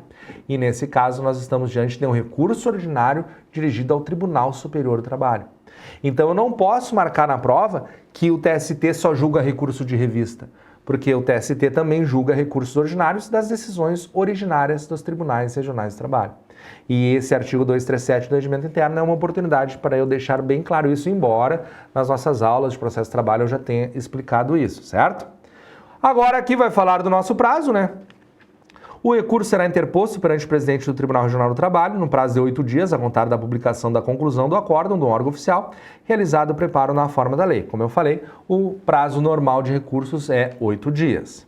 Recebido o recurso, deixa eu marcar certinho para você acompanhar a leitura em casa. Então, recebido o recurso, o presidente declarará os efeitos em que o recebe e determinará a intimação do recorrido, que terá prazo de 8 dias úteis para contrarrazões. Então, quando uma parte entra com recurso no prazo de 8 dias, a outra parte tem 8 dias também para as contrarrazões aos recursos. Continuando, no despacho que denegar o recurso, será intimado o recorrente. Então, de repente, a pessoa não recolheu as custas, então o recurso não é recebido, ele é considerado deserto, então as partes precisam saber que o recurso não foi recebido, então ele tem que ser intimado. Parágrafo 4º. Aplicam-se no que couber as disposições desse artigo ao recurso ordinário interposto perante as varas do trabalho, ou seja, decisão de juízo do trabalho nas varas do trabalho, o prazo de recurso ordinário é 8 dias também.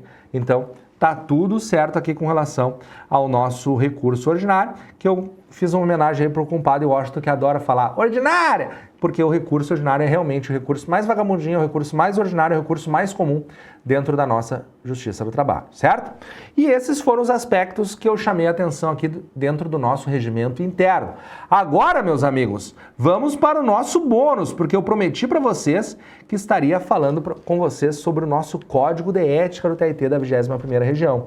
E olha só que interessante, a FCC ela segue um padrão. Como assim, professor? Se ela elaborar uma questão de regimento interno, ela elabora uma questão de Código de Ética. Se na prova aparecerem 2 questões de regimento interno, ela vai colocar 2 questões de Código de Ética. Se ela colocar 3 de regimento interno, ela colocará 3 de Código de Ética, certo? O que eu aposto? Eu aposto não em 6 questões, eu acho muitas questões em prova com 60. Eu aposto no máximo 2 a 2, tá? E nas últimas provas, inclusive da FCC, foram 1 a 1, mas pode acontecer 2 a 2. Então, aqui, como eu disse, nós, se tivéssemos a oportunidade de acertar uma questão de prova por live, nós teríamos aí 60 lives e gabaritaríamos o concurso, 60 questões na conta, vamos passar no concurso, mas nem sempre é assim. Só que aqui na live de hoje eu tenho no mínimo, 2 questões que você vai acertar. Então é muito importante nós estarmos juntos e já vou destacar para vocês o que fala o nosso Código de Ética. Primeira coisa que o nosso Código de Ética traz, que é interessante para a FCC, está no artigo 5º do Código de Ética, que é os nossos direitos, né? Os direitos dos servidores do Tribunal da 21ª Região. Então, quais são os nossos direitos? Primeiro, trabalhar em ambiente adequado, que preserve a sua integridade física, moral, mental e psicológica. Participar de atividades de capacitação, treinamento necessárias ao desenvolvimento profissional. É seu direito estabelecer interlocução livre com colegas e superiores, podendo expor ideias, pensamentos e opiniões. Então você não vai ser xingado porque você deu suas ideias. Claro que não. Tem que ter interlocução livre, a gente tem que saber se articular e conversar com os colegas. O que mais? É nosso direito ter respeitado o sigilo das informações de ordem pessoal que somente a ele digam respeito, inclusive médicas, ficando restritas somente ao próprio servidor e ao pessoal responsável pela guarda e manutenção e tratamento dessas informações, ressalvadas situações de saúde pública. Então, essa ressalva final aqui, ó, ressalvadas situações de saúde pública, provavelmente foi colocada por questão da Covid e tudo mais, mas esse também é um direito que nós temos, de manter preservado o sigilo das nossas informações médicas para evitar aí aquelas fofoquinhas de corredor. Até coloquei aí um desenho simbolizando isso, que seria um dos nossos direitos. Agora, antes de ler os próximos direitos, eu gostaria de destacar o que a gente precisa ter muito cuidado quando está estudando o nosso Código de Ética. O Código de Ética, basicamente, ele traz para nós os direitos, as vedações e os deveres. Então, são 3 elementos distintos em 3 artigos diferenciados do nosso Código de Ética, certo? E o que a FCC gosta de fazer? A FCC gosta de elaborar questões dizendo assim, ó, marque uma alternativa que traga um direito previsto no Código de Ética do TRT 21. Daí eu tenho 5 alternativas. Dentro dessas 5 alternativas, ela coloca vedações, coloca deveres, e só uma dessas alternativas é um direito. Ou seja, esses 3 elementos que eu estou destacando para vocês, direitos, vedações e deveres, a FCC muitas vezes coloca dentro da mesma questão para o concurseiro ler as alternativas e achar que todas estão certas e que aquela questão cabe recurso. Só que esse concurseiro que lê e pensa que todas as alternativas estão certas e que cabe recurso, é o concurseiro que faz a leitura da lei ou do nosso código de ética de forma automática, como se fosse um analfabeto funcional. Ele só passa os olhos em todo o código de ética sem fracionar o seu cérebro, dividindo entre direitos, deveres e vedações. Então, por isso que eu falei, antes de eu continuar a leitura dos nossos direitos, eu tenho que ensinar para vocês a fracionar o seu cérebro. Nesse momento estamos estudando direitos. Depois eu vou ver deveres, depois eu vou ver vedações. Eu tenho que compartimentar o meu cérebro nesse estudo, senão corro o risco de cair naquela pegadinha que eu te expliquei, que a FCC é campeã de fazer, de misturar todos eles, certo? Então, se eu estou lendo com vocês aqui os direitos, pensam em direitos, certo? Pensem comigo em direitos. Quer ver outro direito? Ó, ser tratado com equidade nos sistemas de avaliação e reconhecimento de desempenho individual, remuneração, promoção, transferência, bem como ter acesso às informações inerentes. Então, quando ele fala em equidade, ele está dizendo que todos devem ser tratados de forma igual. A gente não pode ficar beneficiando os amigos, prejudicando os inimigos. Eu tenho direito de ser tratado com equidade. O que mais que eu vou ter direito? Ó, ser cientificado previamente de forma verbal ou escrita sobre a exoneração do cargo em comissão ou dispensa de função comissionada. Então, se tudo der certo, você será aprovado técnico ou analista, chega lá, já consegue uma função comissionada de secretário de juiz, de assessor de gabinete, vai trabalhar na execução, diretor substituto de secretaria, e esses cargos, eles te dão uma graninha extra no final do mês. Então, se você ganhar uma FC5, por exemplo, aí de auxiliar de gabinete, você vai ganhar uns 3.800, 4.000 reais a mais no seu salário.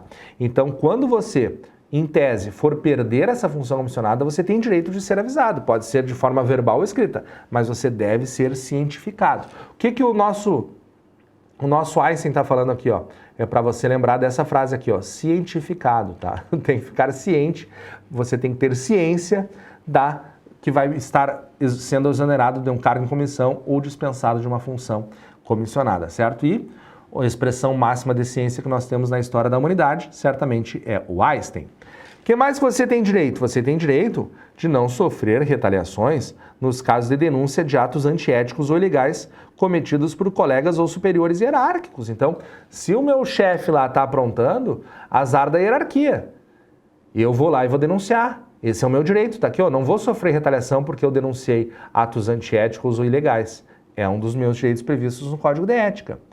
Certo? Agora, vamos ver os deveres. Agora, olha como muda, tá? Os deveres estão no artigo 6º. São deveres fundamentais de todo servidor do tribunal, do TRT 21, no exercício de trabalho presencial, semipresencial ou remoto. Primeiro dever, prestar no ato da posse compromisso de cumprimento das normas de conduta ética. Então, olha só, prestar no ato da posse compromisso de cumprimento das normas éticas é um dever. Eu tenho que botar a mão na Bíblia ali e, ó, fazer igual o bonequinho. Eu prometo dizer a verdade, somente a verdade, nada mais. Enfim, é óbvio que não é esse juramento, tá? Tô só brincando. Mas esse é o meu dever. Imagina que você está na prova, deixa eu tomar um golinho d'água.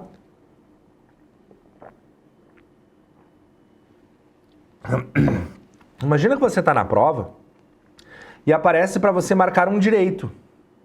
E uma das alternativas é prestar no ato da posse compromisso de cumprimento das normas de conduta ética. Daqui a pouco alguém pensa, é meu direito, eu queria tanto botar o nome na Bíblia e fazer assim. É meu direito. Só que não é seu direito, é seu dever. Então vejam que é fácil elaborar uma questão misturando os direitos e deveres e de repente você criar um raciocínio equivocado e achar que um se mistura com o outro, mas não se misturam. Então por isso que a gente tem que fracionar o nosso cérebro. Agora estamos no compartimento que irá falar dos deveres, não é mais dos direitos. Outro dever, inciso 2, resguardar em sua conduta pessoal a integridade, a honra, a dignidade da sua função pública, agindo em harmonia com os compromissos éticos assumidos nesse código com os valores institucionais. Esse aqui fica, digamos assim, mais difícil de confundir com os direitos, né? Obviamente é um dever. O outro, é meu dever desempenhar com zelo e eficácia as atribuições do cargo ou função de que seja titular. Então esse aqui fica mais fácil também de eu verificar que é um dever. O outro, é meu dever ser probo, reto, leal e justo, escolhendo sempre, quando estiver diante de mais de uma opção, a que melhor se coadunar com a ética e com o interesse público. Então, o que é probo? Probidade. é honestidade, né? A lei de improbidade administrativa é a lei da desonestidade administrativa. Então, traz ali situações para punir os agentes públicos que estão sendo desonestos. Então, é meu dever ser honesto, ser reto, ser leal, ser justo, escolhendo sempre a melhor opção aí para o interesse público. Quer ver? Outro dever, ó, meu dever, apresentar prestação de contas de bens e valores sob sua responsabilidade no prazo determinado sempre que solicitado. Imagine que dentro das alternativas erradas de uma questão da FCC, que eles estão pedindo para você marque um direito, eles coloquem essa aqui. Daí alguém pode pensar, não, mas isso aqui eu li no Código de Ética, sim, só que você leu na parte dos deveres, não na parte dos direitos, então eu tenho que fracionar o nosso cérebro. O que mais? É meu dever tratar autoridades, colegas de trabalho, superiores, subordinados e demais pessoas com cortesia e educação, respeitando a condição e as limitações pessoais, sem qualquer espécie de preconceito ou distinção de raça, gênero, nacionalidade, cor, idade, religião, cunho político e posição social. Então aqui também é um dever eu tratar bem os meus colegas. Não é um direito, mas, como eu disse, a FCC poderia colocar cópia dos deveres dentro das alternativas erradas de uma questão cobrando os direitos. O que mais que é meu dever? Representar contra quaisquer atos ou fatos lesivos da administração pública, independentemente da hierarquia que esteja subordinado. Esse aqui é bastante semelhante com o inciso anterior ali que falava das denúncias do nosso chefe, alguns atos antiéticos ou coisa parecida. Então eu tenho a obrigação de denunciar, né? Senão daqui a pouco eu posso ser chamado até mesmo de cúmplice por algum ato ilegal, né? É meu dever resistir a pressões de superiores hierárquicos, de contratantes e de outros que visem obter favores, benesses ou vantagens indevidas em decorrência de ações imorais, ilegais ou antiéticas e denunciá-las. Daqui a pouco algum maluco pede ali para eu fazer alguma conduta irregular num processo, movimentar o processo que não poderia, coisa parecida. Então aí está também uma obrigação, um dever eu resistir a essas pressões, não vou aceitar esse tipo de pressão. Outro dever, esse aqui é meio óbvio, né? Meu dever ser assíduo e pontual ao serviço. Então, estar no horário certo lá para bater meu cartão ponto acaba sendo óbvio. É meu dever levar imediatamente ao conhecimento da chefia competente todo e qualquer ato ou fato que seja contrário ao interesse público, prejudicial ao tribunal ou à sua missão institucional de que tenha tomado conhecimento em razão do cargo ou função. Aqui, meus amigos, esse inciso me lembrou de uma questão da FCC que foi bem interessante, que eles colocaram assim, ó. É dever do servidor, é uma alternativa errada, né? É dever do servidor levar imediatamente ao conhecimento da chefia competente todo e qualquer ato ou fato de interesse público. De interesse público. Errado, né? É meu dever informar qualquer ato ou fato que seja contrário ao interesse público. Olha que eu estou destacando ali, ó. Contrário. Não de interesse público. Porque se fosse de interesse público, eu teria a obrigação de ser o jornal da repartição, avisar todo mundo, ó, interesse público, pessoal, vai faltar luz amanhã das 14 às 18 horas. Estamos de alerta laranja de tempestades e ventanias. Não, o que eu vou ter obrigação é avisar qualquer coisa que seja ao contrário ao interesse público. Ó, tem um advogado lá fraudando o processo, tem um advogado lá que juntou um documento falso, tem um advogado tentando pedir um alvará falso. Isso é o contrário ao interesse público, isso que eu tenho o dever de comunicar imediatamente à chefia competente, certo? O que mais? Aqui uma bem polêmica, tá, pessoal? Se a gente não lê o Código de Ética, a galera pensa que não existe, tá? Mas existe em todos os códigos de ética. É meu dever apresentar-se ao trabalho, inclusive em home office, com vestimentas adequadas ao exercício do cargo ou função, evitando o uso do vestuário e adereços que comprometam a boa apresentação pessoal, a imagem institucional e a neutralidade profissional. Então, cuida, porque a gente tem a obrigação de se vestir adequadamente. E aqui eu chamo a atenção, porque o Regimento Interno TRT 21 fala, vou destacar para vocês, ó, inclusive home office. Daqui a pouco essa frase aparece, inclusive home office, alguém vai pensar, eu ando do jeito que eu quiser na minha casa. Se eu quiser estar de, sei lá, de calcinha, sutiã, se eu estiver pelado, azar o meu. Não, mas se você estiver, por exemplo, numa videoconferência com os colegas, se você estiver numa audiência, você tem a obrigação de pelo menos se vestir da metade para cima, né? Como eu estou aqui, né? Com o terno da metade para cima. Embaixo eu estou de cueca, mas de baixo para cima eu estou bem vestido. Então essa é a obrigação, inclusive em home office. Tô brincando, tá? Não tô de cueca. Os outros rindo ali. Geralmente o pessoal ri quando pensa que é verdade, tá? Mas não é verdade. O que mais que é meu dever? Utilizar no atendimento ao público externo do balcão virtual o pano de fundo institucional do TRT 21. Então, se eu tô ali fazendo algum atendimento, eu tenho que botar atrás um chroma key para utilizar esse nosso pano virtual institucional do TRT 21. Esse é um dever que eu só encontrei no regimento do TRT 21. Então, é um interessante para aparecer na prova. O que mais? É o meu dever conhecer e cumprir as normas legais, bem como as boas práticas formalmente descritas e recomendadas por autoridade competente do tribunal, visando a desempenhar suas responsabilidades com competência e obter elevados níveis de profissionalismo na realização dos trabalhos. Bom, esse aqui é difícil de confundir com os direitos, né? Porque, obviamente, eu tenho que cumprir as normas legais, eu preciso estar mostrando profissionalismo no meu trabalho e isso será o meu dever. Outro, é meu dever facilitar a fiscalização de todos os atos ou serviços por quem de direito, prestando toda a colaboração ao seu alcance. Então, imagina, tá tendo uma correção lá, tá o corregedor lá. Eu não vou ficar obstaculizando a correção, atrapalhando o corregedor. Se pedirem para ver meu computador, eu pego meu computador e dou para ele. Tá aqui, eu não tenho nada para esconder. Quem não deve, não teme. Então, obviamente, se você é como eu, você vai estar cumprindo com facilidade esse dever de facilitar a fiscalização. O que mais? É dever declarar seu impedimento ou suspeição nas situações que possam afetar o desempenho de suas funções com independência e imparcialidade, independentemente de provocação. Então, imagine, hipoteticamente, um juiz que recebe o processo da sua esposa. Ele está impedido, ele não tem como julgar esse processo. Então, é dever aí de declarar o impedimento. E nos servidores, tem possibilidade de impedimento, suspeição? Tem sim. Por exemplo, se eu sou oficial de justiça e eu penhorei um imóvel, eu não posso ir lá no leilão comprar um imóvel. Eu sou impedido, legalmente não posso.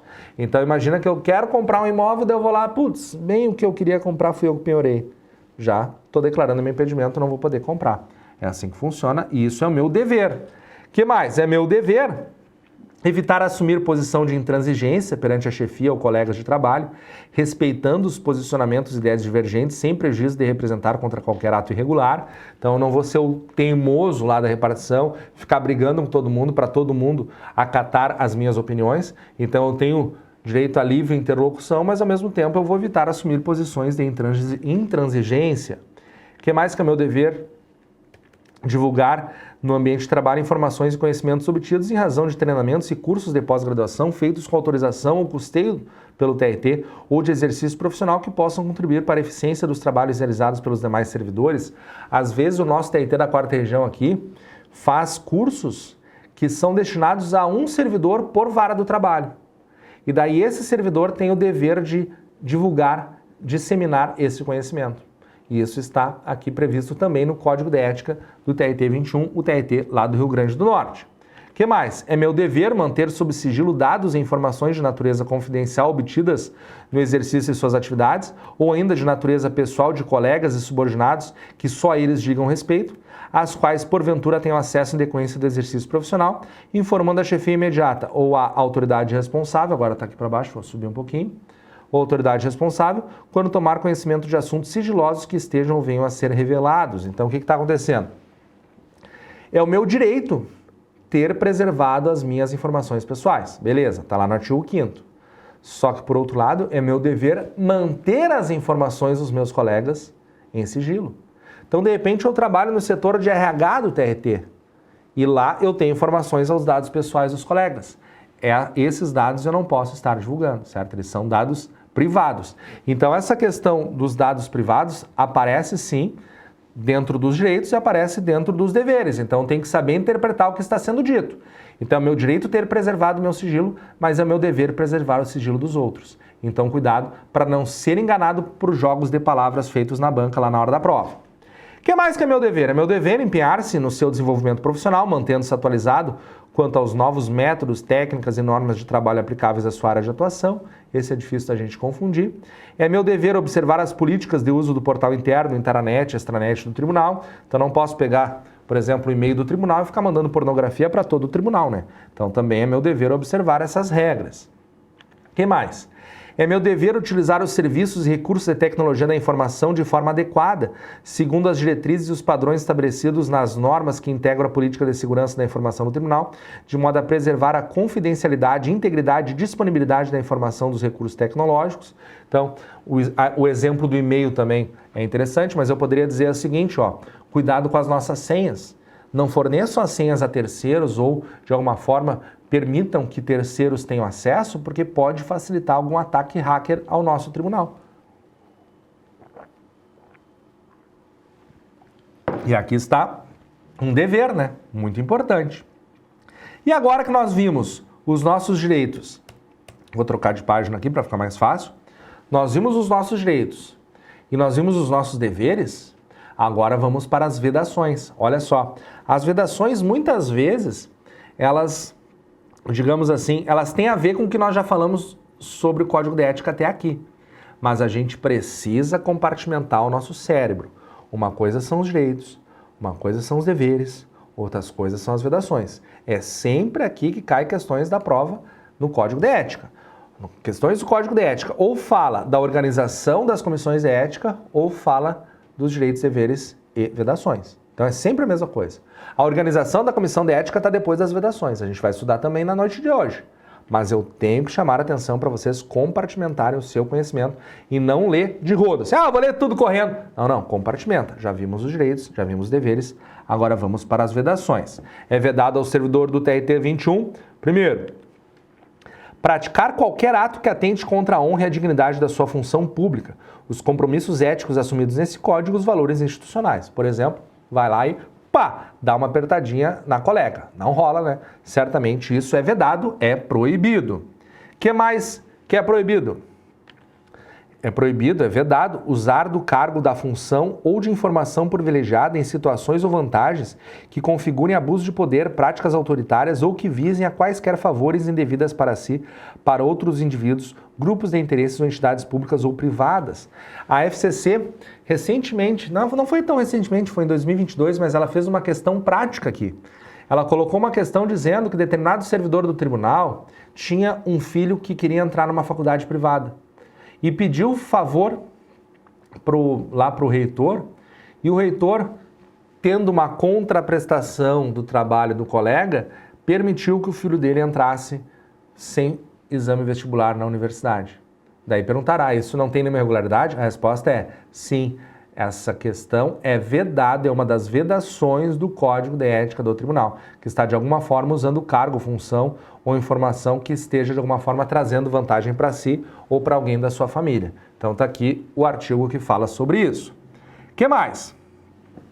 É vedado praticar ou compactuar com ato contrário à ética e ao interesse público, por ação ou omissão, direta ou indiretamente, mesmo que tal ato observe as formalidades legais e não cometa violação expressa à lei. Então, é proibido eu, de alguma forma, praticar ou compactuar com algo que seja antiético. Mesmo que não tenha violação expressa à lei, por exemplo. Eu sempre dou o exemplo do comandante da Polícia Militar do Distrito Federal, que comprou lá na época da Copa, se não me engano, 16 mil capas de chuva para serem utilizadas pela corporação na época da Copa. Só que a Copa foi em julho, e julho não chove em Brasília. Daí o pessoal criticou, você poderia ter utilizado toda essa grana para comprar novas armas, novos coletes balísticos, novos uniformes, novas viaturas. Ele até não praticou nada ilegal, mas, obviamente, que digamos assim, nessa encruzilhada de algo que esteja de acordo com o interesse público, se ele utilizasse essa grana para armas, coletes ou novas viaturas, seria muito melhor utilizado, né? Então, não podemos, é vedado a nós estarmos compactuando com esse tipo de prática. Também é vedado prejudicar deliberadamente a reputação de outros servidores ou de cidadãos. Imagina que eu pego informações ali dentro dos nossos processos e começamos a falar aí dos servidores ou de cidadãos que estão sendo jurisdicionados por nós, totalmente vedado. Também é vedado discriminar colegas de trabalho, superiores, subordinados e demais pessoas com quem se relacionar em função do trabalho, em razão de preconceito ou distinção de raça, gênero, orientação sexual, nacionalidade, cor, idade, religião, tendência política, posição social ou quaisquer outras formas de discriminação. Esse aqui acaba sendo óbvio, né? A gente não poder discriminar. Também é vedado usar de artifícios para procrastinar ou dificultar o exercício regular de direito ou de qualquer pessoa. Aqui, a FCC adora esse artigo, por quê? Por causa desse verbo procrastinar, que significa atrasar. Então, como é um verbo que a gente não utiliza no cotidiano, não utilizamos no dia a dia, a FCC gosta de colocar dentro das provas para tentar enganar você, mas certamente você, concurseiro, não será enganado, porque todas as vezes que eu vejo esse verbo, eu marco para vocês. Então, é vedado usar de artifícios para atrasar ou dificultar o exercício regular de direito de qualquer pessoa. Também é vedado perseguir ou permitir perseguições a jurisdicionados ou a servidores do tribunal, sobretudo por motivos da ordem pessoal. Imagina que, de repente, uma colega entra no sistema lá e atrasa o processo do seu ex-marido ou do seu ex-namorado, coisa parecida, ou vice-versa, um colega atrasa o processo de uma ex-esposa, coisa parecida. Também, obviamente, isso é vedado e consta isso no nosso Código de Ética. Também é vedado exercer de forma direta ou mediante prestação de auxílio a advocacia ou atuar como advogado ou procurador de outro servidor desse tribunal, ainda que sem remuneração, em processo administrativo de qualquer espécie, exceto nessa situação nos casos previstos em lei. Então, você certamente sabe, isso é previsto na Lei 8.112, nós, servidores, técnicos e analistas, nós não podemos nem ter a carteira da OAB válida. Então, obviamente, a gente não pode advogar. Isso também está previsto no nosso Código de Ética. Também é vedado alterar ou deturpar por qualquer forma o exato teor de documentos. Esse também parece óbvio, né? Porque eu não vou ficar entregando documentos falsos, seja onde quer que for. É vedado utilizar pessoal ou recursos materiais da repartição em serviços ou atividades particulares. Então, eu não vou pegar os meus colegas e levar lá para minha casa para eles me ajudarem na obra de um alicerce, no horário de expediente. Não vou pegar os computadores do tribunal e utilizar para os meus trabalhos escolares. Isso também está previsto aqui no nosso Código de Ética. Outro que caiu recentemente na prova da FCC é vedado apresentar-se embriagado ou sob efeito de quaisquer drogas ilegais no ambiente de trabalho. Então não posso encher a cara no ambiente de trabalho, tá? Que é até o nosso desenho para a gente lembrar dessa. E não é só encher a cara de chopp, de cachaça, de tequila, de rum, sei lá o quê. Mas também não pode qualquer tipo de droga ilegal, né? Você não vai estar com aquela maresia, né? Nem fumando tô na paz hoje. Não, não rola. Qualquer droga ilegal é vedado. Também é vedado apoiar a instituição que atente contra a moral, a honestidade ou a dignidade da pessoa humana. Então imagina que você e um colega resolveram abrir um dominó. O que é um dominó? É uma casa da luz vermelha, um prostíbulo, um puteirinho. Tá aqui, ó. Obviamente você não será muito bem visto no tribunal se você for sócio de uma casa assim. O que mais? Campeão de concurso. Simplesinho, mas bonitinho. É vedado ausentar-se injustificadamente do seu local de trabalho. Por que é campeão de concurso? Porque a FCC já elaborou questões dizendo que é vedado ao servidor ausentar-se do seu local de trabalho. Ah, é vedado? É? Então quer dizer que se eu for servidor público eu não posso ir para minha casa? Quer dizer que se eu for servidor público eu não posso tirar férias? Se eu for servidor público eu não posso tirar licença? Então o que está sendo vedado é a ausência injustificada do seu local de trabalho. Certo? Então, cuidado, porque esse inciso é o inciso 13, é campeão de concurso e não vai permitir que o 13 te dê azar de novo. O inciso 13 vai te dar sorte dessa vez, porque se cair essa, você vai estar acertando essa questãozinha, tá? Inciso 14, é vedado divulgar ou facilitar a divulgação por qualquer meio de informações de caráter sigiloso. Olha que interessante. A informação de caráter sigiloso está nos 3 elementos do Código de Ética. Nos direitos, nas obrigações e nas vedações. Porque é meu direito ter preservado o meu sigilo. É minha obrigação preservar o sigilo do outro. E é vedado divulgar as informações de caráter sigiloso. Que doideira, né? Baita questãozinha de prova. Bom, esse aqui é óbvio. O próximo também é vedado atribuir a outro em erro próprio. Então o cara fez uma bobagem lá e aponta para o dedo. Quem fez foi o colega ali. Obviamente, isso é vedado. O que mais? É vedado adotar qualquer conduta que interfira no desempenho do trabalho ou que crie ambiente hostil, ofensivo ou com intimidação, tais como ações tendenciosas geradas por simpatias, antipatias ou interesse de ordem pessoal, sobretudo e especialmente o assédio sexual de qualquer natureza ou assédio moral, no sentido de desqualificar os outros por meio de palavras, gestos ou atitudes que ofendam a autoestima, a segurança, o profissionalismo ou a imagem. Então, muitas vezes acontece com a chefia abusando de servidores novos, querendo aprontar. Então, o nosso Código de Ética já proíbe esse tipo de situação, está dentro das nossas vedações. O que mais que é vedado? Manter sob subordinação hierárquica cônjuge, companheiro ou parente em linha reta, colateral ou por afinidade até o 3º grau, inclusive. Aqui eu chamo a atenção do 3º grau, porque ele é número, né? Só que eu sempre sou super sincero. Você me perguntou, eu explico, tá? Com relação ao graus de parentesco dentro dos códigos de ética, eu não vi nenhuma questão ainda. Não vi nenhuma. Mas igual na noite de hoje eu destaquei pelo seguinte, a gente não pode só estudar o que já caiu, Porque senão era só pegar as provas antigas e acertar todas as questões das provas novas. Então eu tenho que imaginar novos elementos, novas questões. Então apareceu o grau de parentesco, eu sempre chamo a atenção. O que mais que é vedado? É vedado utilizar sistemas e canais de comunicação do tribunal para a propagação e divulgação de trotes, boatos, correntes, pornografia, fake news, propaganda comercial, religiosa ou político-partidária e outras assemelhadas. Já dei esse exemplo antes, que a gente não pode pegar o nosso e-mail do tribunal e ficar divulgando pornografia, boates, correntes, fake news, enfim. Essa também é uma vedação. É vedado apresentar como de sua autoria ideias ou trabalhos de outrem. Essa aqui é bem interessante, porque agora nós temos o ChatGPT, né? Daqui a pouco o pessoal começa a apresentar trabalho pelo ChatGPT, já sabe que está infringindo uma questão ética que está dentro de uma vedação. O que mais? É vedado solicitar, sugerir, provocar ou receber para si ou para outrem, mesmo em ocasiões de festividade, qualquer tipo de ajuda financeira, gratificação, comissão, doação, presentes ou vantagens de qualquer natureza de pessoa física ou jurídica interessada na atividade do servidor.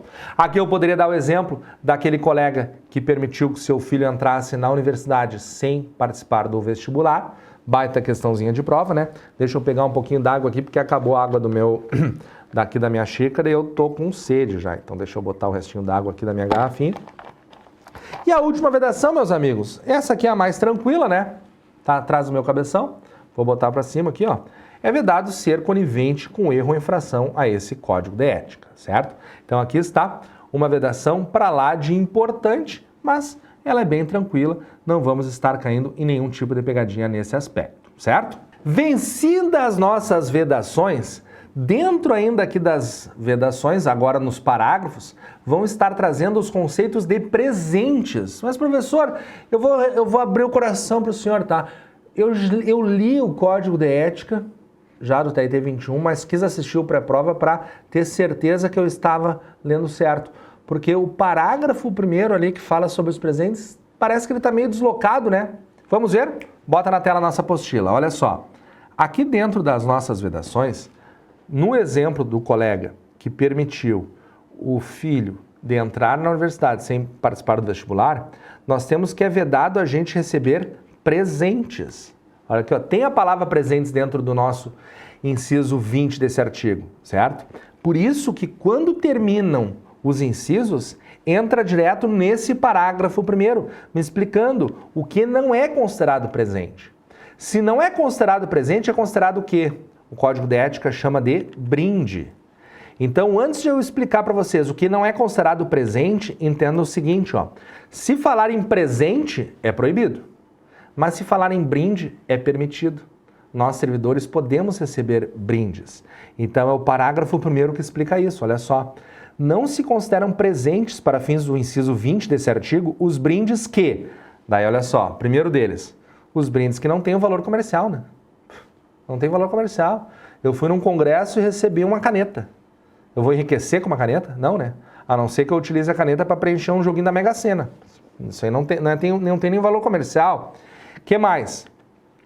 Distribuídos por entidades de qualquer natureza, a título de cortesia, propaganda, divulgação habitual ou por ocasião de eventos especiais ou datas comemorativas e que não ultrapasse o valor estipulado pela Administração Pública Federal. Então, a Administração Pública Federal geralmente tem os seus próprios códigos de ética, elas limitam ali a R$200, R$300, depende do momento do código de ética, mas imagine o seguinte, que eu fui num congresso e eu não recebi uma caneta, mas recebi uma pasta com uma prancheta, com 3 canetas, com impressos, com de repente um livro de brinde. Eu não vou chegar e dizer, eu vou devolver isso aqui porque eu sou servidor público. Tá aqui o meu código de ética permite que eu receba esses brindes a título de cortesia, uma propaganda, divulgação habitual em situações de eventos especiais. Então, cuida para você fracionar o seu estudo em presente, que é proibido, com brinde, que é permitido. E aqui o parágrafo primeiro me explica sobre isso. Tá, professor, mas se eu tô nesse congresso e chega o príncipe da Arábia e pendura no meu pescoço um relógio de ouro, daí eu vou tirar ligeiro dizendo que eu sou servidor público, que eu sou super ético, quero devolver, e daí o assessor dele fala o seguinte, ó, lá na Arábia, se tirar relógio de ouro do pescoço, você morre. Putz, agora vou ter que ficar com o relógio de ouro do pescoço. O que acontece se eu receber um presente do príncipe da Arábia e não conseguir, não puder devolver? O próximo parágrafo responde. Olha ali, ó. Parágrafo 2º. Os presentes que por alguma razão não possam ser recusados ou devolvidos sem ônus para o servidor ou para a administração pública serão doados à entidade de caráter filantrópico ou cultural. O que eu faço? Eu fico com um relógio de ouro no pescoço. Deixo o príncipe da Arábia sair de lá. Eu vou lá, declaro aquele relógio, custa, sei lá, 5 milhões, pego esse relógio e entrego aí para ser doado para entidades filantrópicas ou culturais. Portanto, o nosso Código de Ética traz solução para esse tipo de situação de algum presente que, em tese, na hora eu não possa devolver, certo? Agora, nesse momento, nós vencemos direitos, deveres, vedações e a diferença de presentes e brindes. Está na hora de nós estudarmos a organização da nossa comissão de ética. Inclusive, isso caiu lá no TRT 15. Então, olha só. A Comissão de Ética do Tribunal Regional do Trabalho da 21ª Região será composta por 3 membros e respectivos suplentes, todos servidores efetivos e estáveis, designados pela presidência do tribunal, dentre aqueles que nunca sofreram punição administrativa ou penal. Então está aqui, ó, nosso material do pré-prova, até coloquei ali um desenho representando os nossos 3 colegas servidores, que são estáveis, são efetivos, são concursados, nunca sofreram punição administrativa ou penal, então eles podem estar compondo a nossa comissão de ética.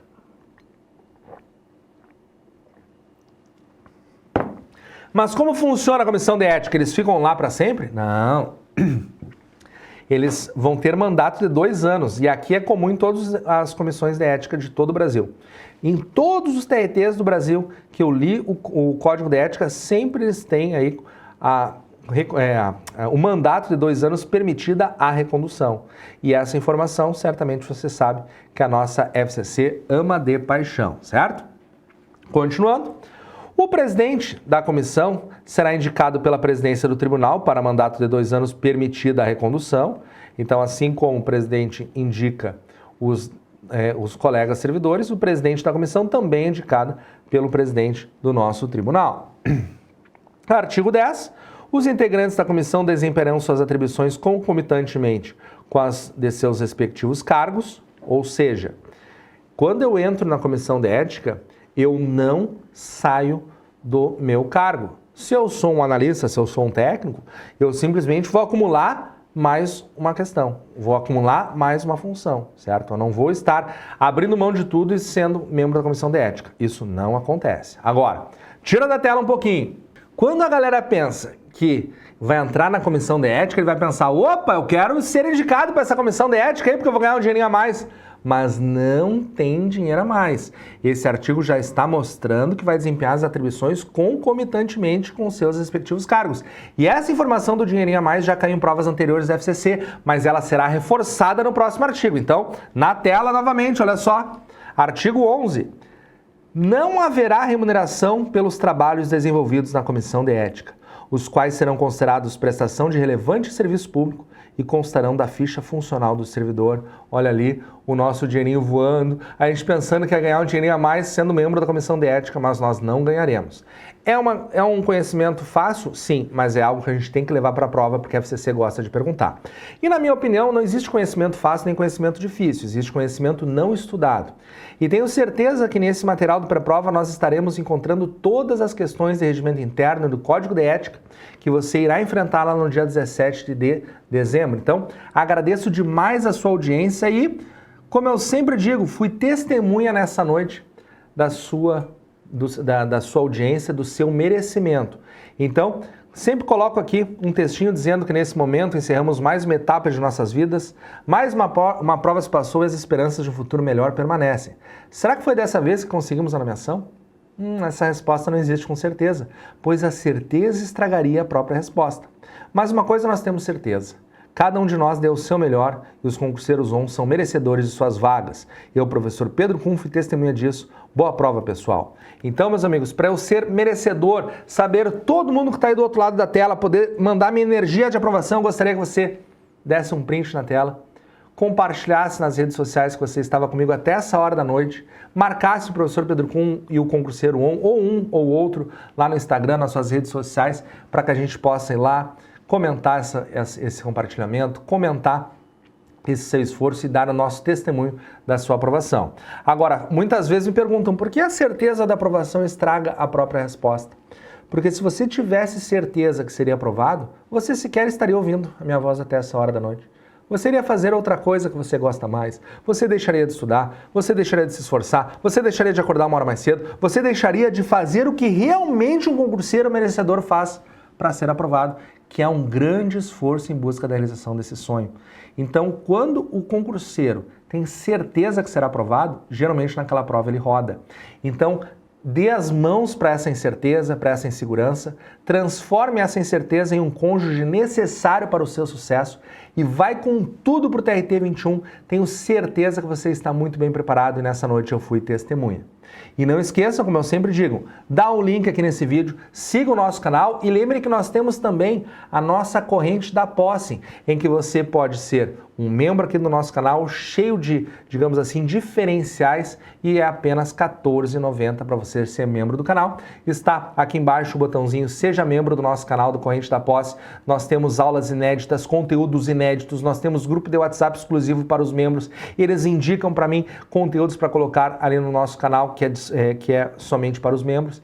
Então, se você deseja algo a mais, se você deseja me encontrar com mais frequência e não tem condições de adquirir um curso completaço aqui no Concurseiro, seja pelo menos membro do Corrente da Posse, que já vai fazer um grande diferencial na sua aprovação. Pessoal, muito obrigado pela audiência, muito obrigado a todos os membros, muito obrigado a todos os concurseiros ON, muito obrigado a todos os alunos e muito obrigado a todos vocês que compartilham pelo Brasil afora o nosso trabalho, pois somente esse tipo de compartilhamento de vocês permite que eu esteja aqui no Rio Grande do Sul preparando a galera lá no Rio Grande do Norte. E com grande prazer eu informo que nós temos alunos em todos os estados brasileiros. Então um beijo especial para todos vocês e um especial boa prova para você, que no dia 17 estará fazendo a sua prova no TRT 21. Boa prova! Tchau, pessoal!